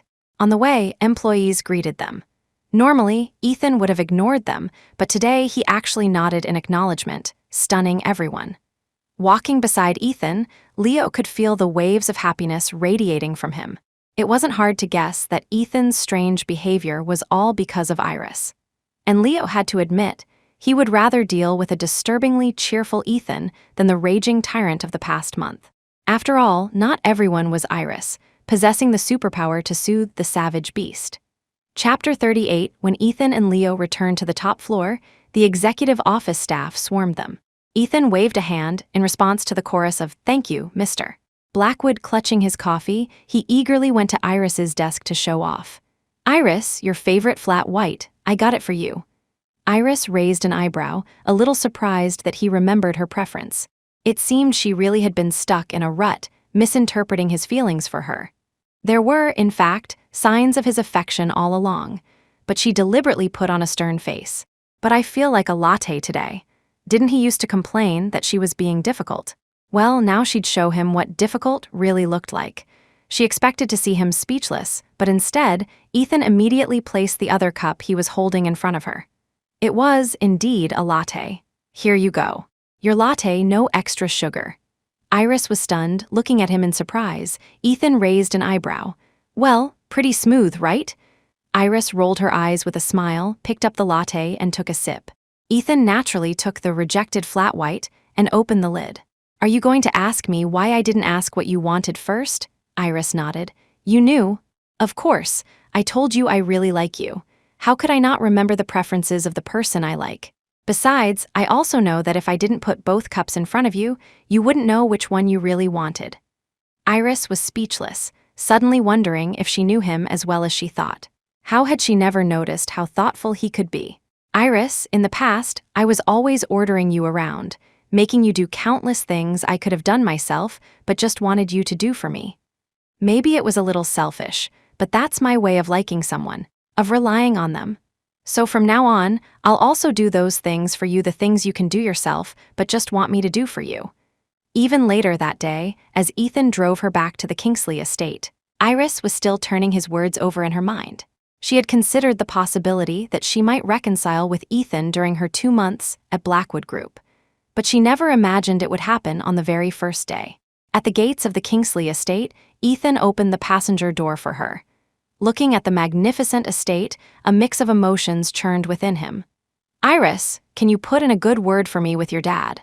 Otherwise, with all the stupid things I've done, I have a feeling it's going to be hard to get my future father-in-law's approval." The memory of Julian Kingsley tearing into him made Ethan feel a bit gloomy. But at the same time, he was grateful. It was Julian's scolding, backed by his own life experience, that had finally woken him up. Iris smiled at him. "What? Is there actually someone in this world you're afraid of? Iris, you didn't see how your uncle yelled at me at the banquet. Then, when my dad found out, he yelled at me too. I got chewed out by all 3 of you in one night. Of course I'm scared." Seeing his dejected expression, Iris burst out laughing for the first time in a long while. Infected by her joy, Ethan pulled her into his arms and placed a gentle kiss on her forehead. "Iris, I swear, I'll spend my whole life making you this happy." She hugged him back. "I know, I love you too." Perhaps, from the moment Ethan had first reached out his hand to her all those years ago, it was already destined that they would spend the rest of their long lives together.